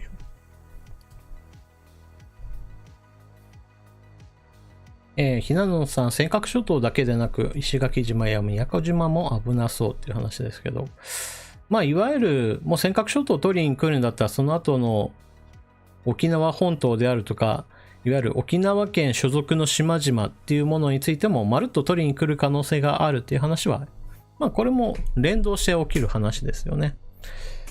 で、実際のところどこまでやるかっていうのはわからないので、こちらもある前提で考えた方がいいと私は思ってる方です。というのも、いやいやそこまでやらないでしょうっていう風なのを前提にしてしまうと、やっぱり守りはどんどんと甘くなってくるので、中国側から見たらすんごい隙があるなって見えちゃうんですよね。それよりは来るかもしれないって思った上でやっぱり体制を組んでいた方が、なるほど、そういう風な体制を組んでるんだったらここをこうしたらああなるなって、まあ相手側に少なくとも考えることができるわけなので、そこが一つの牽制になるんですよね。何にもないよりは少なくとも対抗措置を用意してるんだなっていう方が断然牽制力はありますからね。キャットウェルカミングさん、沖縄独立とか言ってる人たちもいますもんね。それはいわゆる武力ではなく、内部工作的に言うと、あの人たちが沖縄独立をしていて、その人たちを保護しなければならないみたいな形で侵入してくる可能性はありますよね。いわゆる口実を与えるっていうところですね。ただしこれは日本国内では言論統制ができるわけではないので、沖縄独立とかもしくは、日本から離れよう、もしくは中国の支配を受け入れようとかいう話をしていても危険人物ではあるんですけれども、特にいわゆるなんていうかな、犯罪にならないように活動している分には防げない話ですよね。まあこのあたりで言うと沖縄ではそうですけれども、北海道の方であればアイヌ民族が先住民で、その先住民っていうのはロシア系の民族であって、その人たちを保護するためにロシアには北海道に対する所有権利があるんだみたいなことをロシアの国会議員が喋ってるっていう具合にして、口実っていうのはもうちょっとしたところからいくらでも作れますよみたいなのが、まあ一つ注意ポイントですよね。だから私たちにしてみればそんな無茶苦茶な理論通るわけねえだろうっていうふうに思うんだけれども、戦争しようと思った瞬間にいわゆる正当性があるかどうかはほとんど関係なくて、でっち上げであろうとも説得力ゼロであろうとも、そうした口実はいくらでもやろうと思えば作っちゃうんですよっていうのが、まあ今のウクライナの情勢で見ればわかりますよね。まあこのあたりは注意しなければならないポイントです。まあ例えばですね、日本にネオナチの人たちがいるんじゃないかっていう話になった時に、いやまあいるよねって話になった瞬間に、それを戦争の口実にされてしまったらどうするんだってみたいな話になっちゃうんですよね。まあこのあたりっていうのは本当に簡単に戦争の口実っていうのは作れちゃうっていう、まあ恐ろしい話でございます。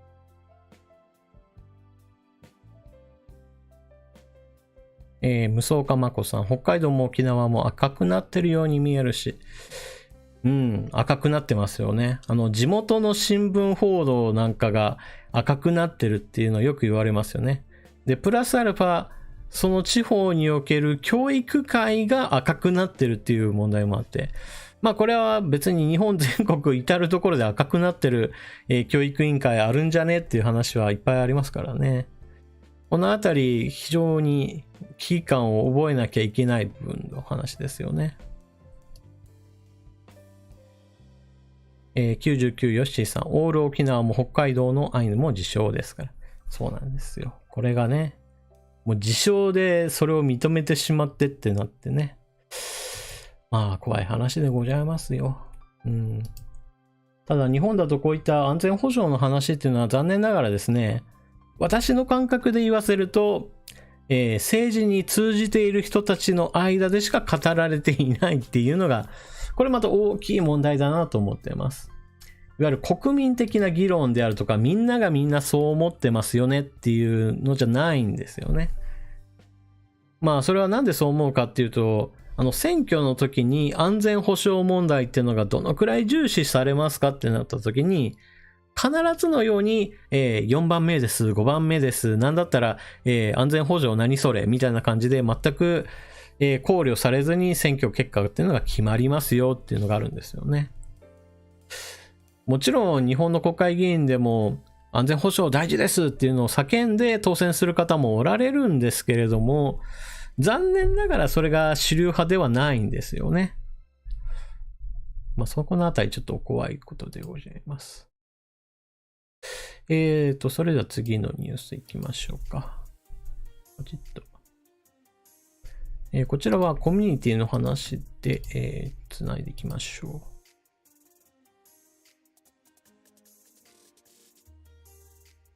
いしょ、よい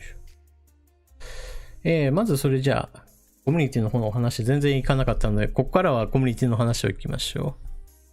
う。まずは109とっくりさんの話からいきますね。で、読み上げには読み上げソフトを利用させてもらいます。上川さん、皆さんこんにちは。先日、レジ袋有料化は義務ではないとの政府答弁がありました。有料化当初から国民の不満の声が多く聞かれ、先日も国会で小野田議員が何の意味があるのと質問してました。プラゴミ削減に効果があったとも思えないのに、無料化に戻さないのは利権絡みと思って良いのでしょうか。上川さんの意見をお聞かせください。それに対するおもちパンダさんの追加コメントとしては、こちらもちょっと3行あるので読み上げソフトいきましょう。確かにレジ袋を有料にして何の意味があるのかわかりませんね。近くのスーパーは普通にレジ袋くれるし、土台 SGDS なんてファッションのうちだと思ってます。全然協力してませんっていうか、もういろいろやってるので言われる筋合いもありませんね。森林破壊してるソーラーパネルに文句言って欲しいものです。というわけで、こちらレジ袋の話、もしくは SDGs の話に絡めてのお二人の意見でございました。で、小泉さんの話じゃなくて、まず第一に、レジ袋有料化っていうのが、そもそも何か法律の根拠を持った義務ではなかったよっていう話、政府答弁がありました。で、これに対して自民党の小野田議員、こちら女性の議員の方なんですけれど、これ本当に一体何の意味があるのっていう非常に本質をついた、そしてみんなが思っていることを突っ込んでましたよっていうのが一つニュースになっていました。このニュースっていうのは地上波のニュースではなく SNS 上でみんなが拡散するっていう形ですね。今、チャットの方でケイタロウさんが義務じゃないのに罰則があるのっていうふうに書かれてますけれども、こちらの話ですね、本当に何か法律とか条例で定めて何か罰則がある的なものではないという話なんですよね。なんじゃそりゃっていうところなんですけれども、こ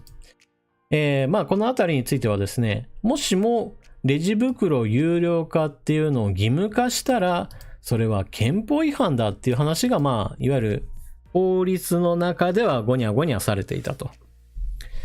で、なんだ、じゃあ義務じゃないんだったら、一体私たちはなんでこんな風に強制的にレジ袋有料になったのかっていう話になると、これがですね、省令と呼ばれるようなもので、環境省がこうやってくれたら嬉しいなっていう、一応任意ですこのちょっと苦しい話なんですけど、任意でやってくださいっていう話なんですよね。で、これはレジ袋有料化っていうのは単なる強い推奨に過ぎなかったと。私たちは義務と受け止めているんだけれども、でも環境省の言い分としては、いやいやこれは皆さんに強いおすすめをしているんですよっていう。で、それを業界団体が、そうか、強い推奨っていうのを無限にすることもできないなっていうところから、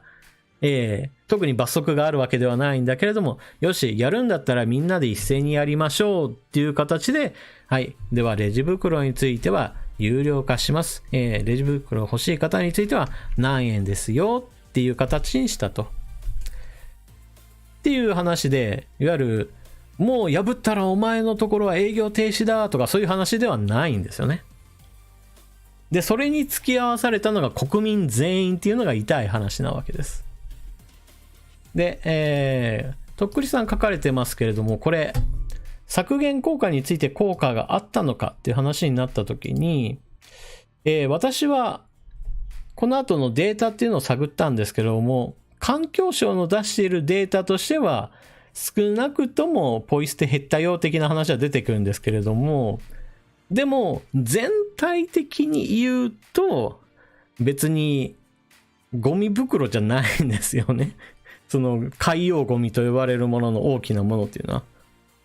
は、結局のところ不法投棄であったり日常ゴミなんかで特に種類を限定せずにゴミっていうのは出るので、プラスチックゴミ限定でものすごく減ったとか増えたとかそういうレベルの話ではそんなに大きな影響はないというところですね。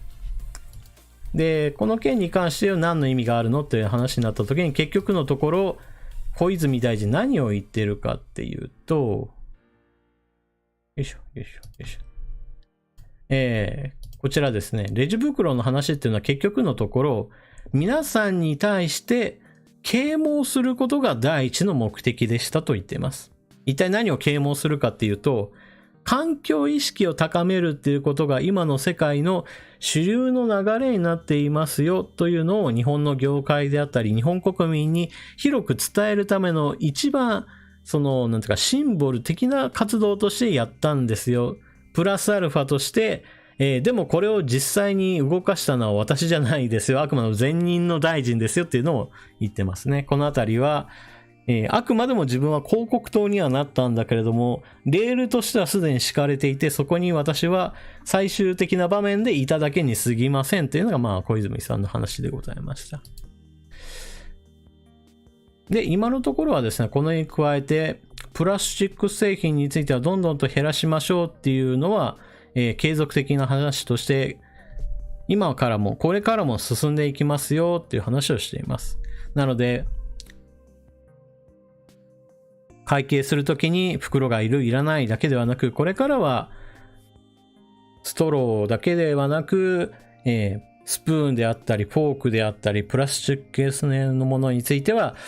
なるべくだったら使わないでほしいな、欲しいんだったら有料化しようかなっていうのをどんどんと進めていくという話をされておりますね。まあ、ただしですね、これは他の国々と比べるとどうしてもですね、日本はそこまでひどい、なんていうかな、プラスチックゴミが大量にもうバンバン捨てられまくっててひどい状態ではないので、やっぱり力を、なんていうかな、入れる場面が違うんじゃないのかなって私は思いますけどね。例えばインドとか東南アジアとかではね、ゴミを集めてきた時にそのまま川にドバーッと捨てるとかいう光景っていうのが今でもあってですね、もうそっちの方なんとか言えよっていうのもあるし、一番近い国である韓国であったり中国からの不法投棄ゴミが非常にたくさん流れてくるっていうのもこれまた事実なので、やっぱりね、日本国内でそういったなんかちまちまとして、でも日本国民全員が影響を受けることよりも、やっぱり元からの話として海外に対して批判を声を強めた上で、さあ日本では何ができるかなっていう、そういった考え方が必要なんじゃないかなと思いますね。まあ、過剰放送をやめようっていう、まあそういった方の活動の方がまだいいんじゃないかなと思うんですけどね。ということもあって、基本的に私はこれ、まあ小泉環境大臣的に言うと、利権構造で金がこれによってウッハウハ俺に入ってくるぜ、ではなくって、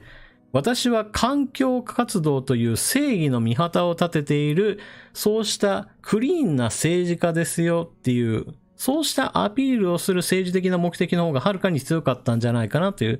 考え方ですね。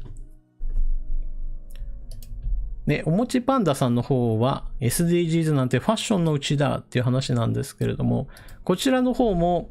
いわゆるヨーロッパ基準でこうした環境規制っていうのが先行しているので、ヨーロッパにとって心地よいルール作りっていうのがどんどんと進んでしまっていると。その中でおいても、ソーラーパネルのような、いわゆる再生エネルギーと呼ばれるようなものが、実際には廃棄するときのコストであるとか、作るときの様々な問題とか、さらに言うと、電源として不安定だから、結局のところ、それをバックアップする形での、別の電源を用意しなければならない問題とか、そういった総合的な問題をじゃーんと考えるっていうことがすっぽり抜けていて、これまでに比べるとソーラーパネルの単価がどんどん安くなってきて、発電コストが安くなっているんだから、太陽光発電どんどんと進めるべきだみたいな単純化っていうのは間違ってるだろうっていうツッコミはまさにその通りだと思いますね。少なくともですね、太陽光発電、地上でやる分においては、低地型の大型の蓄電池を用意して、雨が降った時にでも蓄えてる電気っていうのを放出することによって電源を不安定にさせないような義務をかけるとかね。そういったものはやっぱり必要だと思いますね。よいしょ。といったわけでこちらの方、国内問題ではあるんですけど、これからはソーラーパネルの大量廃棄時代にこれ入ってくるんですよね。あと日本においても住宅用のソーラーパネルを屋根につけたんだけれども、この後だんだんと性能が下がってきたり故障したりなんかして取り外さなければならないってなった時に、これソーラーパネルどうやって廃棄するんだっていう問題や、もしくは人件費が今上がっている状態でソーラーパネル屋根から下ろそうと思うと足場を組んで、そして取り外して廃棄代金を払ってっていうところで、かなりの金がかかってくるっていう問題、これからかなりいろんなところで不平不満っていうのがどんどん出てくると思いますね。何しろ設置した業者っていうのがもうすでに潰れていて、いや、そもそも撤去するためにどこに頼んだらいいのっていうので、難民になる人がたくさん出てくるって言われてますからね。このあたりの話っていうのは、やっぱりね、ちゃんと途中経過や後始末のところまでトータルで考えないと問題がいっぱいありますからね。気をつけないといけないところでございます。よいしょ。あと次は、橋本さんかな。というか、橋本さんの話いつかしないと時間的に間に合わんかもな。いいでしょう。じゃあちょっと進めていきましょう。橋本さんの話いきましょうかね。おもちパンダさんからのお話をまずは読み上げていきましょう。皆さんこんにちは、こんばんは。橋本徹氏と上海電力について YouTube では笹谷氏が詳しく解説していますが、全くと言っていいほど当のご本人は反応していません。そのうちきちんと釈明されるとは思いますし、そうしなければならないと思うのです。大阪府知事をあっさり辞めた時は違和感があったのですが、それでも潔くけじめをつけたのだと受け止めていましたが、今となっては裏で何かあったのではないかと疑ってしまいます。時期尚早ではありますが、上川さん皆さんはこの問題についてどう思われますか？特に大阪の皆さんがどう受け止めているのか知りたいです。これに関しては5件のコメント入っております。橋本氏には疑問だらけですね。知事が外国企業に電気事業に関して不可解な許可を与えた責任は問われます。私の家の近隣地も上海電力のソーラー施設と知り驚きました。もし中国の指示で上海電力が一斉電力ストップしたらどうなるか怖いです。橋本氏には無責任で腹立たしい限りです。次は、維新は左だったのでしょうかね。もともと右と左の資金の出所は同じとも言われますがね。南な仮面かぶりで今や右も左も掘り下げていくと根が同じのワンワールドのような気がします。次は市民国民に安心を提供することが主な仕事なのに不安を振りまくようなことをするのはいかがなものかと思いますね。本当に何やってくれたんだか。最後にトトさんが弊社は自然環境に優しいソーラー発電事業を行っています。1箇所 30R 以上の有給地がありましたら、地目は何でも高額で買いますよという怪しいハガキが半年前に来ていました。ポンと現金出されたら仕切っちゃうな。相手名より目前の現金、これがまずいのかなっていうふうに書かれておりますね。よいしょ。よいしょ。特にそうなんですけれども、初期のソーラー発電事業っていうのは固定買取価格っていうのがものすごく高くって、とにかくやれば儲かるぞっていうところから非常にいろんな企業がどっと参入してきました。初期の方で有名になったのはこの上海電力ではなくて、孫正義さんがですね、メガソーラー発電事業っていうのを日本全国自治体と組んで一気に進めたっていうのがあります。私の地元は鳥取県だったので、その時も米子市っていうところで、孫さんの進めているメガソーラー発電事業っていうのが行われていて、その時、県としても確か誘致事業として招いたっていう、ニュースが流れていたと思うので、その当時はですね、とにかくソーラー発電を設置することに行政側の方も補助なんかしたりするし、行政上の手続きなんかについても優先的にちゃっちゃ進めていた時期なんかがあるんですよね。で、その頃っていうのは今みたいにソーラー発電パネルいずれ寿命が来て廃棄するときどうなるんだとかそういった話なんかはもう全然考えていない時期でしたから、とにかく作れやれっていう形だったので、ソーラー発電パネルのこの発電事業っていうのがバブル化したって呼ばれていました。不動産会社なんかも結構関わっていて、もうやればできる、そしてやれば必ず儲かるっていうところからもう本当にもう今までは土建業をやっていた会社なんかがよしソーラー発電やろうぜみたいな感じで、地元の山なんかを買い取ってどんどんと建てて、そしてその後大雨が降ってパネルが流れたりとかいうことが頻発するようなことが起こって、これまずいんじゃないのって言われてたわけですよね。ただしこの時はですね、孫さん以外はそこまでメガソーラーっていうのがなくて、その後ですよね、だんだんと儲かるっていう話から、もっともっと大規模なものっていう話から出てきたのが、この大阪における発電事業で上海電力が関わってるよっていうニュースが出てきたんですよね。よいしょ。大阪のこちらですね、先島だったかな。先島のところにメガソーラーのものをガーンとやろうという話になった時に、ここで出てきたのが上海電力日本株式会社という会社が出てきたと。よいしょよいしょ。記事はめちゃくちゃ長いんですが、基本的にはなんで海外事業会社がこんな日本でメガソーラーやるのを許可するんだっていうところから、橋本さんの関与っていうのが今でも疑われているところですよね。実際のところですね、日本国内の業者だけで限定するっていう、そうした規定を設けさえすれば、そうした海外事業から海外の会社がやってきて、よし、日本でソーラー事業やろうっていう風にならないわけですよ。でも橋本さんは結局のところ、そこに OK を出してしまったから、この選定基準おかしいんじゃねっていうのが、今改めて注目されているところです。で、コミュニティの方で、おもちパンダさんがこの件に関して橋本さんが全然何も言ってくれないっていうふうに書いてるわけですけれども、基本的にはもう橋本さんこのままだんまりを決め込むと思います。何しろですね、これ1年2年前ではなくて、当時の、やっぱり行政の長だった時代の話ですから、もうこの時代っていうのは本人的にはもう何も都合の悪いことは一切言わなかったら、もうどうやってつついても俺は逃げ切れるなと思ってるはずです。で、実際に逃げ切ることが可能だと思うので、この件に関してこの後橋本さんが、いや、あれは私が中国からの利権を誘導するためになって、そんな話言うことは絶対ないと思いますね。で、この上海電力っていうのが結局のところ、中国側の資本ですから、その大元をたどっていけば当然のように中国共産党政府のその手先っていうのが当然のように中に入っている状態なので、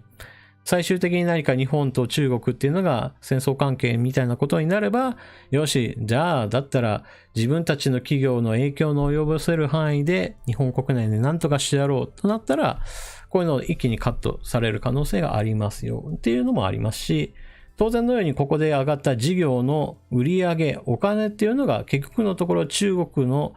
収入源になってしまうわけですよね。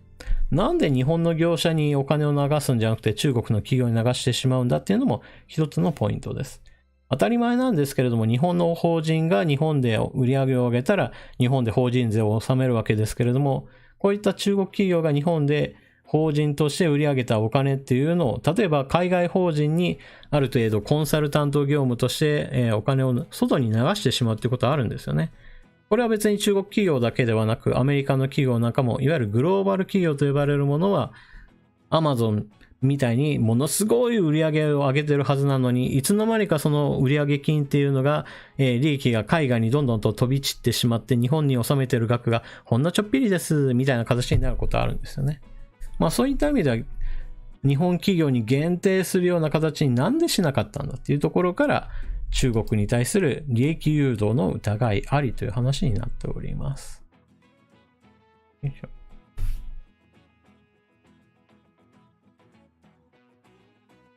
で、このあたりについては、調べたい方はぜひとも、橋本さんの名前と上海電力っていうのを、キーワードとして検索するだけで Google の方でも結構上の方に関連の記事なんかも上がってくるので、興味がある方はぜひとも掘り下げてみてください。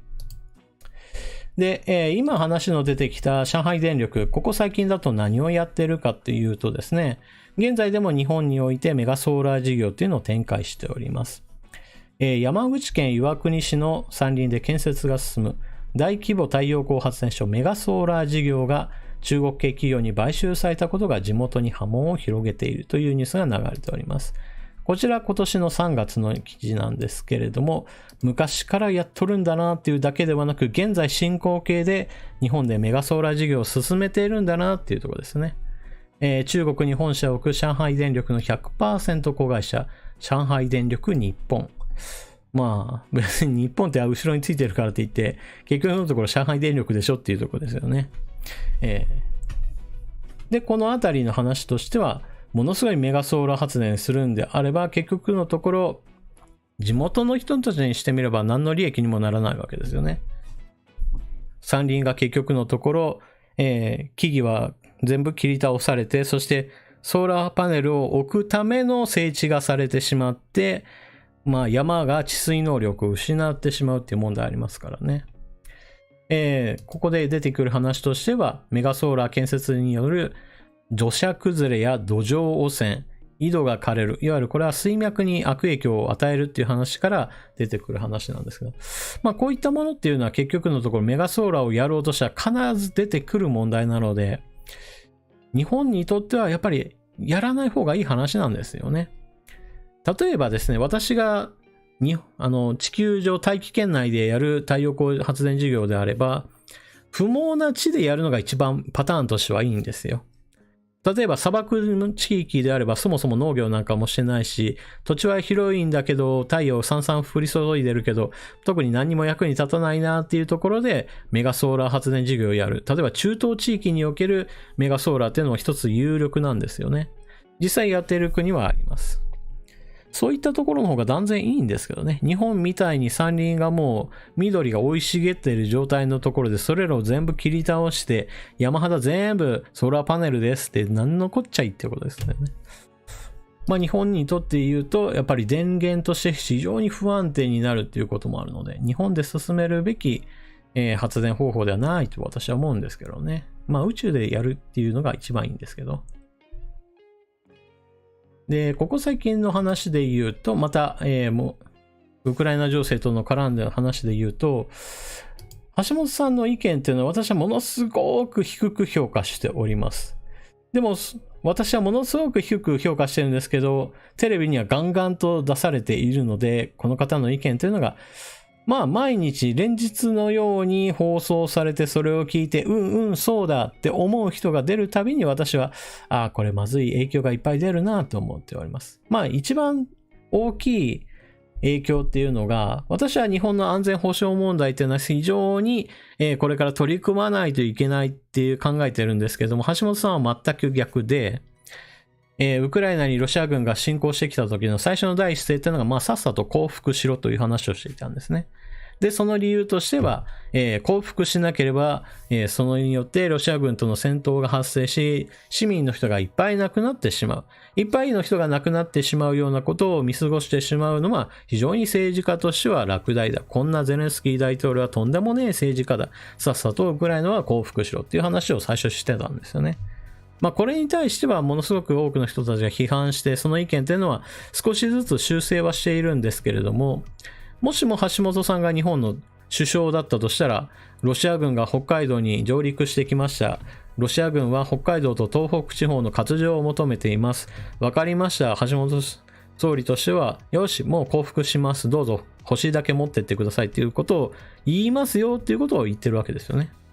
私にしてみたら何言ってんだこの人って思うわけなんですけれども、橋本さんはそのようにしてさっさと降伏しろから始まって、降伏するのがちょっと嫌だったら妥結しろって次に言い出して、妥結するっていうのは領土を相手側に割譲することによってこれ以上の戦闘をやめさせろっていう話をしてたんですね。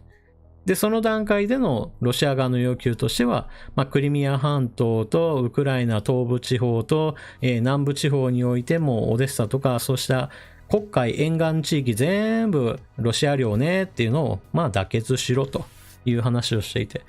わあひでえなって私は思ったんですよね、その時。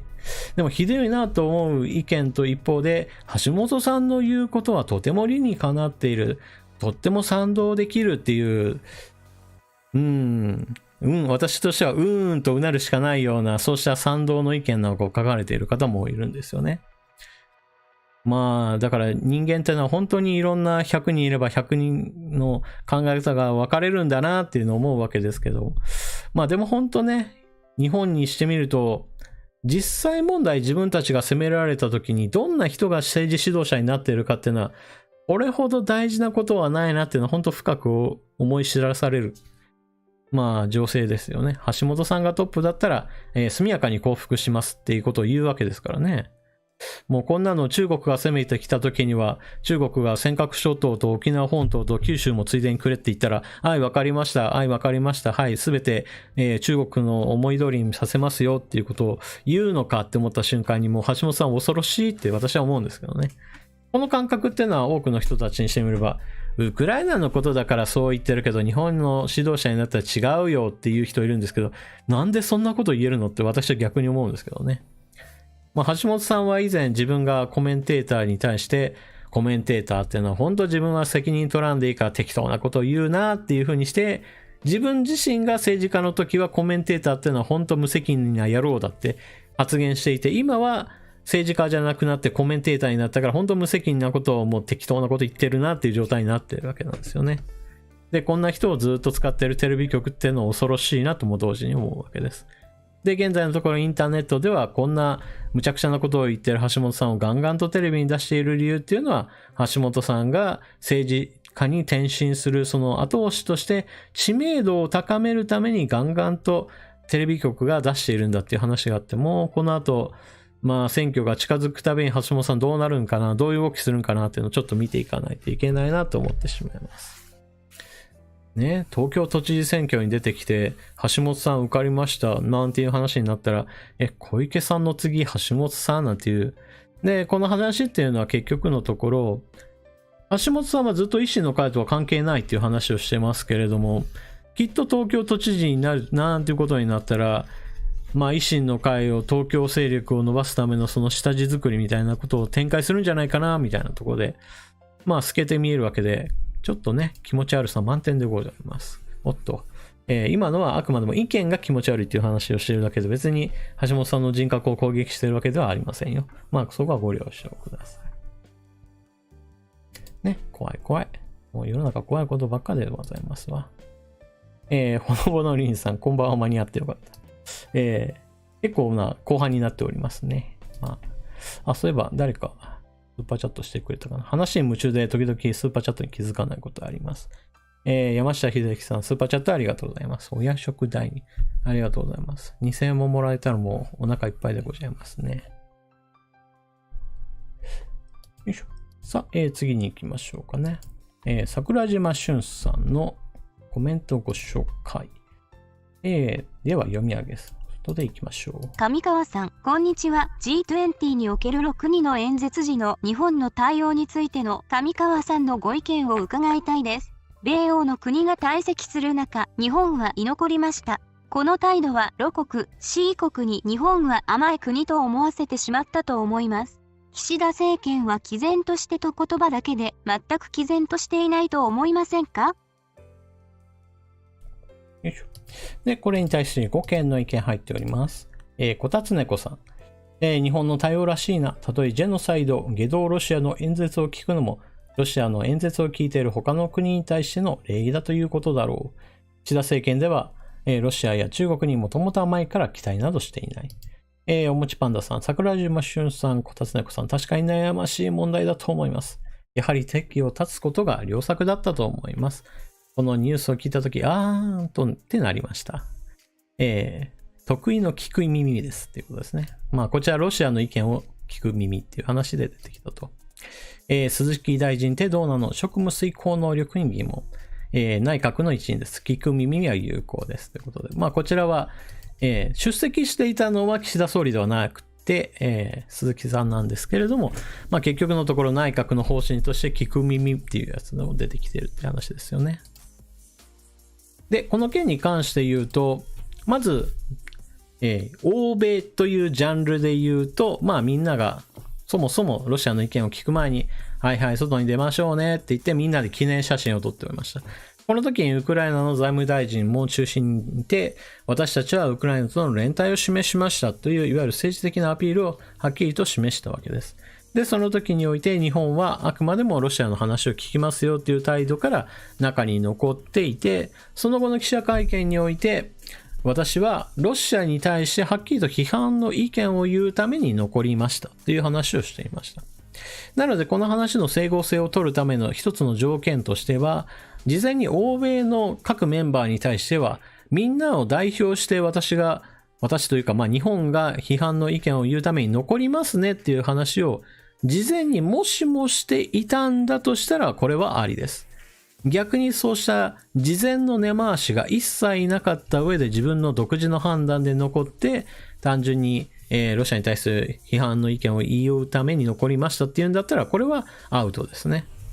結局のところ、各国の意見っていうのはそれぞれ自分が判断するものなんですが、じゃあ他の国がどう受け止めるのかっていうところを事前にある程度話をしていないと、この話は全然成り立たないと思いますね。で、私の心配しているところは、欧米に対してはそうした事前の根回しや了承なんかを全然取らずに残っていたんじゃないのっていう疑惑があるから、やばいねっていう話ですよね。何も話もせずになんか他のメンバーがどんどんと退席してるところで日本だけがふーんってそのままスンって残っている状態っていうのはおかしな話ですからね。一応岸田総理としてはこの件に関してはロシアに対する批判的な意見を取っていない東南アジアの国々やもしくはブリックスのような、いわゆる欧米以外の国に対しても自分たちはまだまだ説得する立場としてロシアの意見も聞いてるよっていうそこの本当にこのコメントの中にもありましたけど聞く耳を持っていますよアピールっていうのもしたっていうのは一応岸田総理側の言い分だそうですね。果たしてそううまくいくかなとは思うんですけれどもそれが本当に実行しているんだったらいいんだけれどもそれが口だけだったらもう全然ダメですよっていうところですよね。なかなかね、これ見えてこない話として、ロシアに対する制裁をかけている国々の中には、中東、ASEAN、アフリカ大陸、これらの国々からはほとんど制裁の動きはありません。このあたりの国々をいかにして、日本が引っ張ってくるかっていうのが一つ大事なところなんですよね。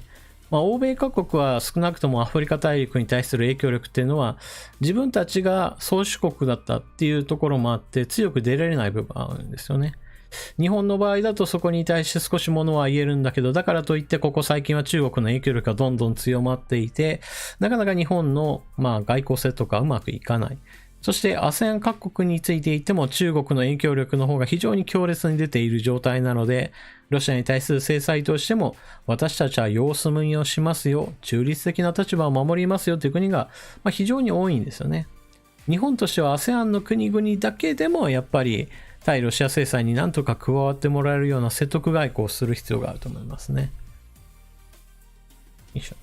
ただしあんまりそこがね岸田総理に期待できないところっていうのが正直なところです。だからここは本当に理想と現実としては岸田さん言うことは言うんだけれどそれ本当にやってるのっていうねこの不安疑問、とっても大きいところでございます。おかめ27さんの書き込みをご紹介します。セブンイレブンでウクライナ義援金箱が設置されていたが1円玉しか入ってなかった。ウクライナの悲劇は他人事なのか何か応援したかったので私は1000円札1枚入れました。上川さんはどのような応援支援をされますかということですけれども私は金銭的に言うと貯まったポイントを、インターネット上でそのままポイント募金するっていう形ではしていますけれども多分ですね金銭的に言うとその程度にしか過ぎないんですけれども私の YouTube チャンネルを見ていただければ私が中立ではないっていうことはほとんどの方が気づいていると思います。これは別になんていうか私は別に中立ですよとなんていうか言ってるわけではないんですけど中立的なもしくは公平的な、態度で、情報は精査はしていますけれどもでもね中立っていうのは結局のところなんていうか不干渉ではないんですよ。不干渉っていうのは干渉するしないっていうところで言うとこれおかしいだろうっていう話については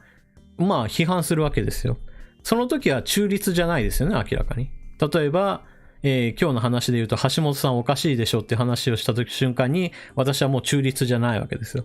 橋本さんに対する、批判者になるわけですから。だから同じような話として岸田政権ここおかしいよねっていう話をした瞬間に私は岸田政権に対する批判者であって中立者ではなくなるわけです。同じように私のチャンネルの動画を見ていただければ、ウクライナ問題を取り扱っているその内容っていうのを見れば、一体どちらの方を批判しているかっていうのが、皆さんも分かっていただけると思うので、少なくともウクライナに対する支援活動の一環だと思ってもらえれば、上川さんそっちの意見なのねっていうのが分かると思います。で、人によっては本当の中立性を守るべきだっていう人もいて、それらの人の中にはどっちかを批判するっていう態度は良くないって言われる方もおられます。でも私はね、そうじゃないと思うんですよ。すべてをすべて中立にしたら何もかにも、両方の意見を聞いて両方の言い分を当分するなんていうのは、私はそれ、なんていうかな、人間としてって言うと変だけど、ちょっと大げさですけれども、そのやり方おかしくないって思うんですよね。例えばこれは戦争の話なんですけれども、じゃあ身近なところに持ってきて、ニュースです。通り魔が発生しましたと。通り魔は、無職で、引きこもりをしていて、社会に対する恨みが非常に強い人物で、そのような人物がホームセンターで包丁などの凶器を購入して、通りがかった人たちを次々と、殺傷しましたっていうニュースが流れてきたときに、では中立的な立場から言いますと、そこに、いた人がそこにいたから悪いんですねなんていう話をし始めたら、それもう中立なのっていう話ですよね。善悪の部分で言うと明らかに通り魔の方が悪いのに、完全な中立になってしまうと、そこにいた人がそこにいたから悪いんだっていう部分もあるでしょうとかいう話をしなければならないなんてことになると、私はそれはおかしな価値観だと思いますからね。少なくとも私が話をしている時っていうのは中立的ではあるものの、そこにはやっぱり私の価値判断っていうのが必ず入ってきて、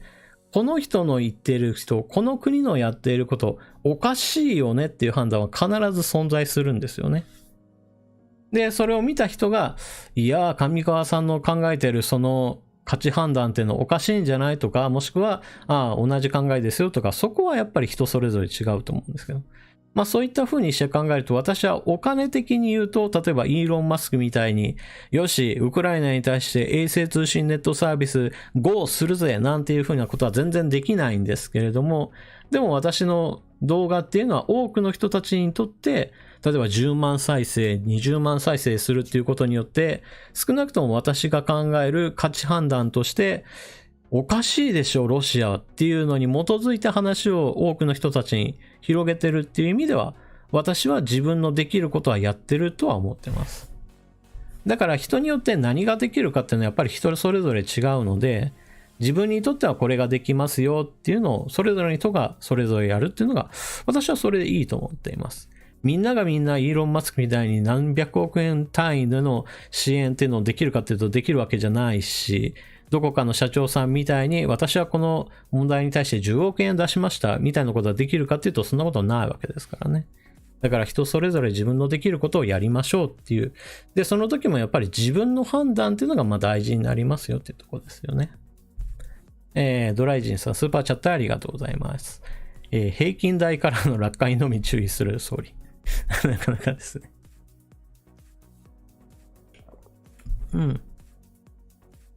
なのでね、私はあくまでも中立的ではあるものの、必ずそこには価値判断が存在しますよというお話でございました。キャットウェルカミングさん。今日初めて携帯へ岸田内閣支持率と参議院選挙についての世論調査アンケート調査というものがかかってきました。電話には仕事中で出られませんでしたが番号から分かりました。この調査はどのような形で利用されるのか気になりますね。上川さんもかかってきたことありますか？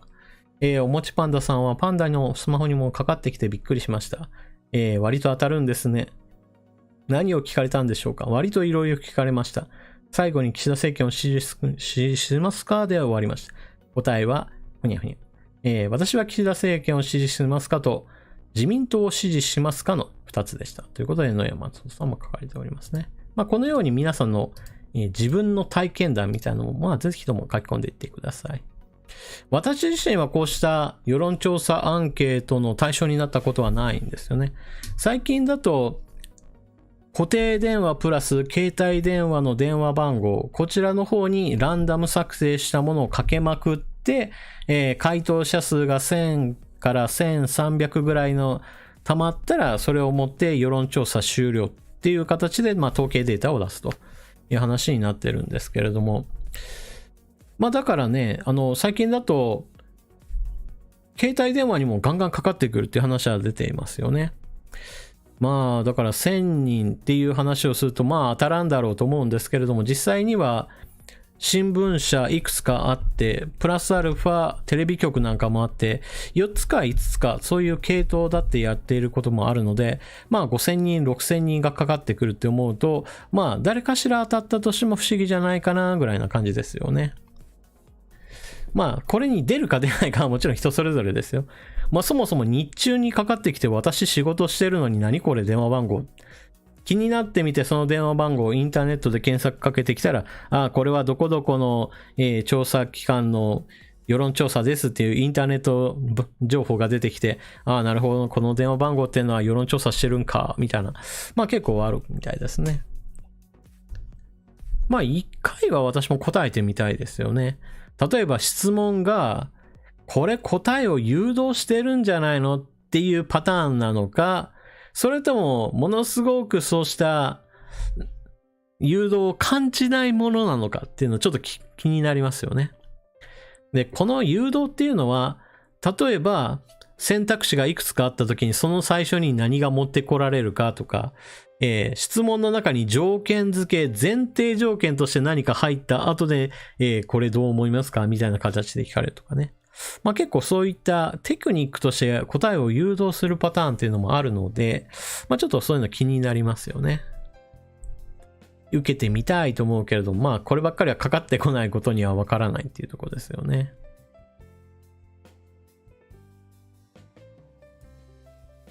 よいしょ。ほのぼのりんさん、世論調査保健所の入り口で遭遇しました。はい。期日前投票所ですね。わかりました。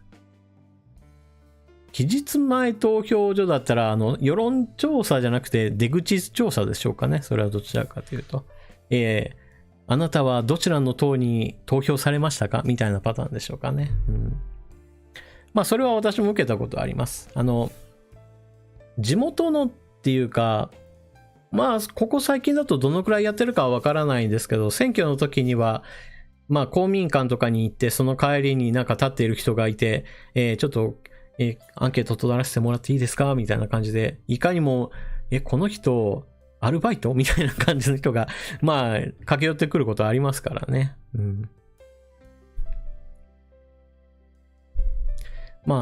基本的にはですね、登録番号以外は出ないようにしてるんだがっていう、ケントさん書かれてますし、他にも、知らない番号、だと出ないでしょう。セリタ55さんと、ありますけども、基本的な話としては知らない電話番号には出ない方が安全性は圧倒的に高いですよ。どうしても私ちょっとそこは興味があって出るとは思うんですけどね。何の電話だろうって思って出たら銀行から、こんなサービスが出たんでどうですかみたいなのかかってきて、そういうのも来るんかみたいなね、思いますからね。おもちパンダさん、出口調査も受けたことあります。嘘つきました。ほのぼのさん、出口調査も含めての話で、しっかり者風のおばちゃまでしたよ。みたいな感じでありますかね。出口調査はやっぱり、選挙に行った人であれば、それほど珍しいわけではないですよね。ただしそこに本当のことを言うかどうかっていうのは、別になんか義務があるわけじゃないですからね。A という党に入れたんだけど、とりあえずなんか B の党に入れたって言った方がなんか面白がられるかなみたいな。そういうことありますよね。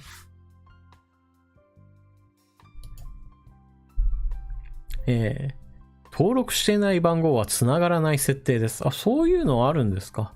それは私知らなかったですね。なんかそういう番号設定があるんだったら、なんか後でちょっとネットで見ようかなと思いますね。みゆきさん、知らない番号の時は出ない。セリタさんは、知らない番号は不動産融資が多い。不動産融資っていうパターンもありますか。不動産融資ってのもありますよね。なんか全く知らないところから電話じゃなくて、私の場合だと封書が届いてなんかなと思ってみたら、マンション投資しませんかみたいなのが入ってきて、マンション投資かよとか思うんですね。わざわざしかも封書で送ってきたってことは、その地区全体に配ってるんかなとか思って。でも、まあ、チラシでもいっぱい入るんでね、わざわざこんな金かけてまでやって儲かるんかなとかもちょっと思いますよね。よいしょ。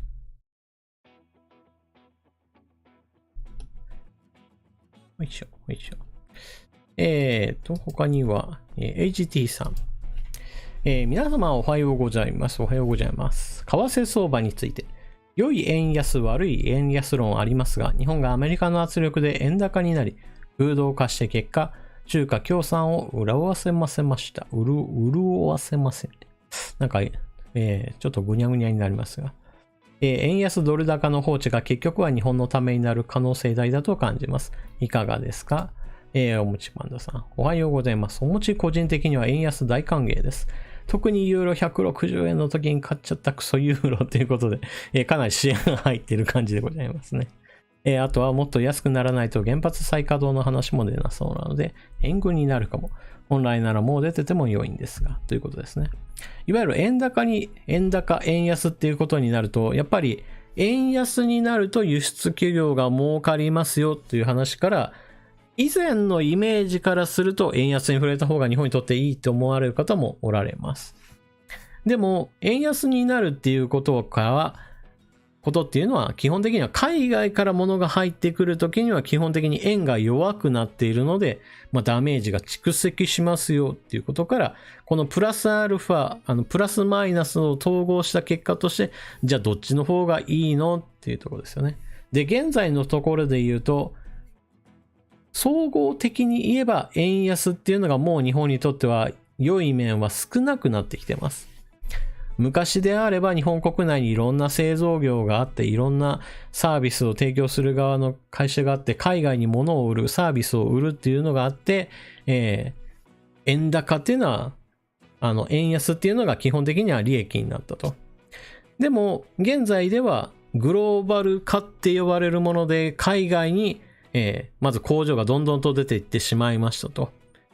で、じゃあ今日本で円安になって儲かる企業として代表としては、自動車ぐらいしかないよねって言われちゃうんですよね。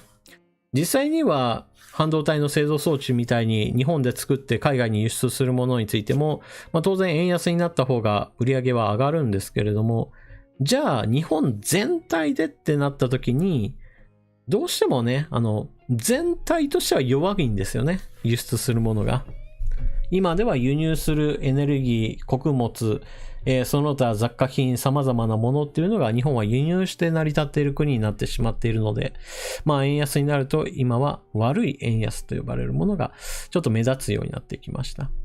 この後円安っていうのがずっと張り付いた状態になって、これだったら日本に製造業を戻してもいいかなと思ってくれる企業が増えてくれれば、プラスに好転するんですけれども、なかなかそうはならないかなと。で、今、ここの文章の中ではアメリカの圧力っていう話ありますけども、アメリカからどんな圧力がかかっているかっていうと、日本は今ゼロ金利政策っていうのがあって金利が全然上がりませんよっていう状態です。一方においてアメリカのかかっている圧力っていうのはインフレがしていて、このインフレを抑えるために金利を上げていくことによってある程度インフレ抑制をしようというこの金利差という圧力がかかっています。日本でゼロ金利なのでお金をそのまま運用して国債を買っても意味ないしなって思っているお金っていうのが、もう日本から抜け出してアメリカで資産運用した方が絶対的にいいな。この後政策金利としては 2% からさらに上がって、2.5% ぐらいまでいくかもしれない。一方で日本ではずっとゼロ金利政策なので、ゼロっていうことなので、この差が広がれば広がるほど、アメリカの方にお金が流れていく。ドル買い円売りっていう、この圧力が加わると。で、プラスアルファとしてこの状態を見て個人の資産としても、外貨預金した方がいいかなっていう人たちが円からドルに切り替えるっていうパターンも、この流れも流行してしまうと、この円安を加速させてしまうというのがあります。まあそういったこともあるので、いかにして輸入するものを減らして輸出するものを増やすかっていうこの産業政策がこれからは大事になります。その中においてはエネルギー資源である石油であったり天然ガスだったり石炭であったり、まあこういったものの輸入量を減らさないとちょっと厳しいなっていうことから、まあ原発を再稼働しようじゃないかっていうのが本来だったらもっと盛り上がるべきだっていうところの話ですよね。私はもう地震対策としてはかなり進んでいると思うので、審査が終わったものであれば、やっぱり再稼働させるべきだっていうふうに思っております。まあ、このあたり円安と連動する話ではなく、どちらかというと、エネルギーの脱ロシア化っていう話から私は原発っていうのを再稼働を進めるべきだと思っているので、まあ、円安っていうのも一つ理由として挙げて、まあ、原発再稼働を進めばなと思うんですよね。まあ特に日本ではここ最近ですね、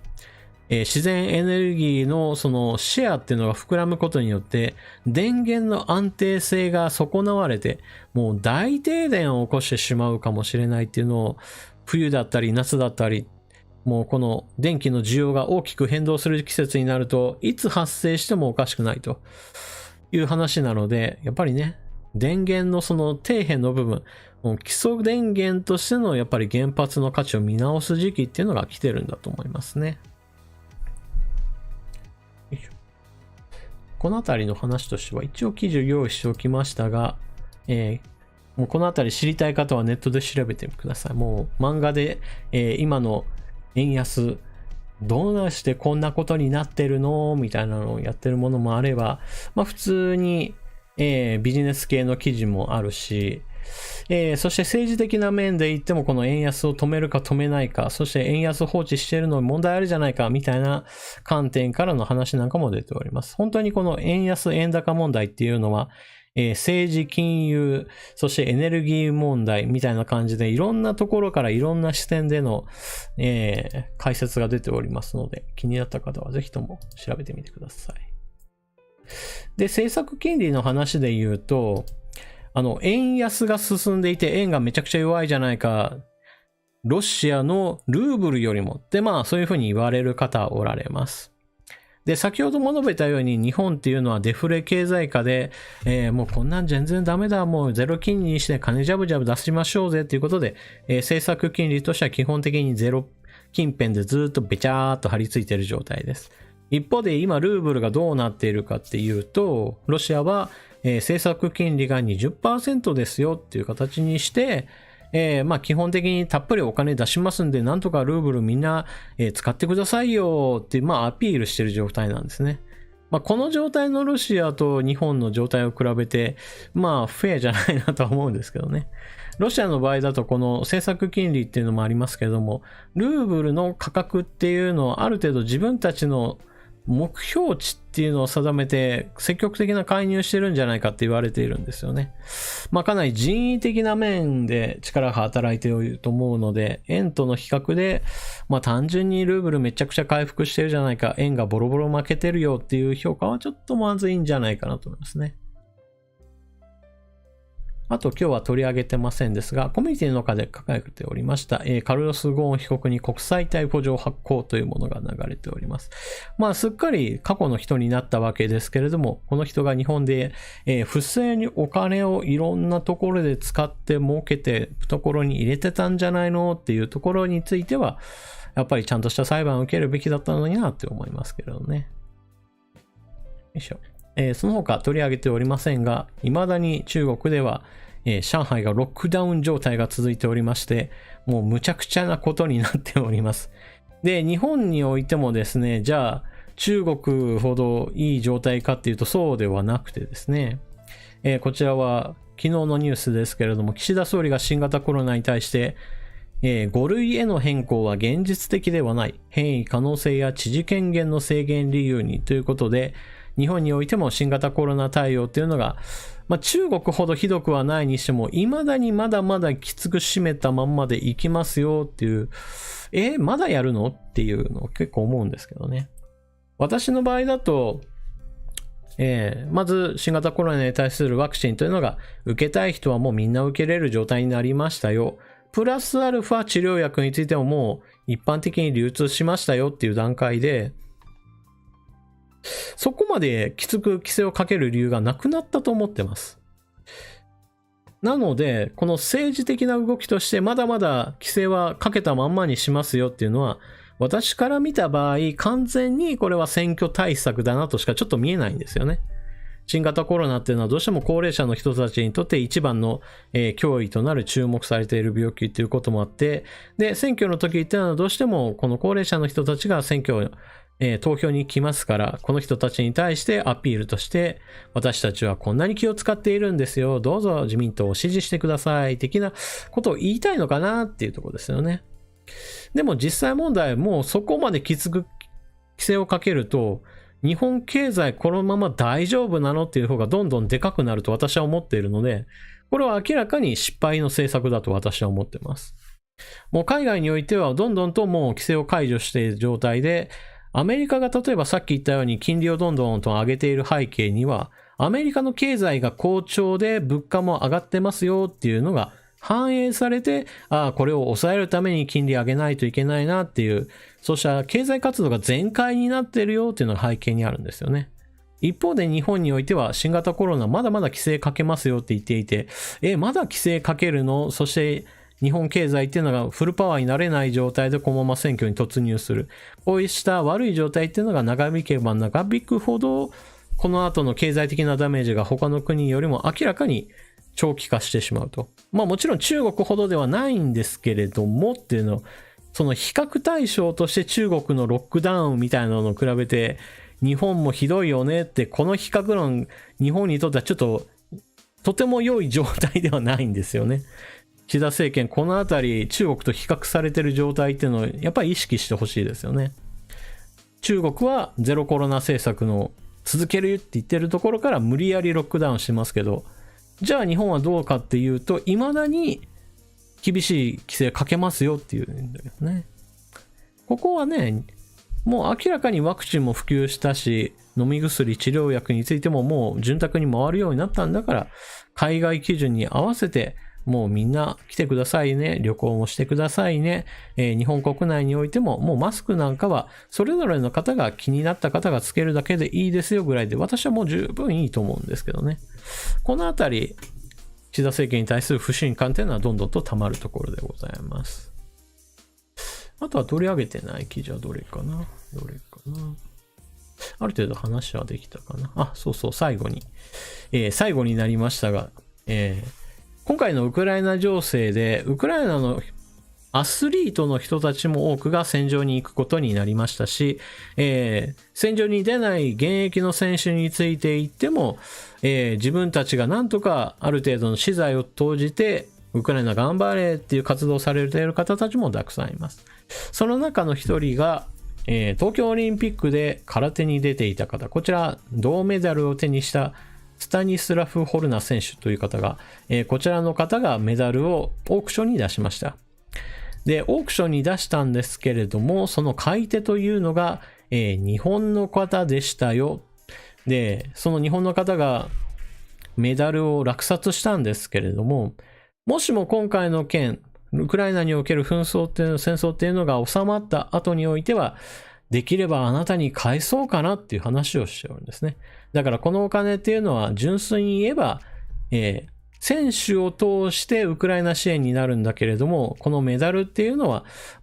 最終的にはあなたの元に戻ってくるようなことにしたいという話をされているそうです。だからこれを聞いた選手としては、日本人にオークションを落札してもらえてよかったなという話をされております。別にメダルを返ってくることっていうのを最初から期待してるわけじゃないですからね。メダルっていうのを使ってでも、これを現金化してでも少しでも自分の国に対する貢献ができたらなっていうふうにして売っているので、それがまさかの形で、落札されてお金も入ってくるプラスアルファ、最終的にはメダルについても戻ってくるなんていう話になって、なんだよこれ、こんな日本人ありがとうっていうところへと話がつながってくると。もちろんこれはなんかものすごい国際情勢的な話ではないんですけれども、日本人の支援の形として人によってはそのように自分自身がお金を寄付するっていうこともありますけれども、こうした売らざるを得なかったメダルに対して、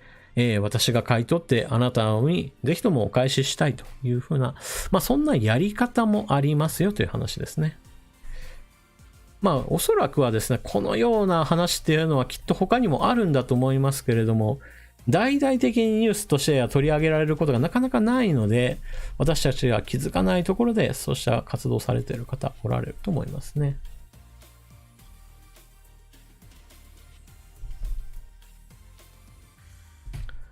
カナムさん、今日もツイッターで1000バズル送るって言ってる人いたわ。これは先週の生放送の中でも言いましたけど、1000バズルを折りますよっていうところまでは私は全然問題ないと思ってます。ウクライナのことに対していろいろな思いを馳せて折り鶴を折って平和を祈りますっていうのはそこまでは全然 OK だと思うんですけれども、それをウクライナの例えば大使館に送りますよってなった瞬間に、送られた方としてはそれなんか捨てにくいだろうなっていうのもあるので、私としては折った方は折った折り鶴っていうのを自分の家で飾ってもらって、ウクライナに対して何ができるかなっていう考える、そうしたきっかけでいいなと思っておりますね。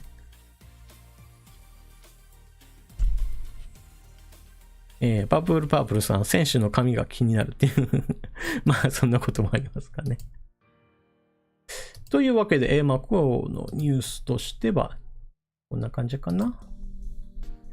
みんなの意見をちょっと全部拾い上げるにはちょっと時間足りなかったんですけれども、来週だったっけ？世の中はそろそろゴールデンウィークに向かってますよっていうニュースが流れてますね。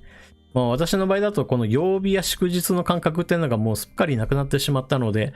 ゴールデンウィークが近づいてますよって言われても、そうなんだぐらいになってますけれども、やっぱり皆さんの中には会社員として働いている方っていうのもたくさんおられると思うので、ゴールデンウィークに向かって、ぜひとも、最後の踏ん張りどころ、そしてゴールデンウィークでは、ぜひとも羽を伸ばして休んでいただけたらなと思います。その時にはですね、心のケアっていうのも非常に大事なので、戦争のニュースっていうのはどうしても遺体が映り込むニュースというのも多いものですから、一旦そういった時は出先ではスマートフォンの電源を切ってしまって、テレビについてももうつけなくって、もうその外界からの情報を一切閉ざした状態で風景だけを見て、楽しむとかね、そういったような過ごし方をするのも一つのやり方としてはありだと思いますね。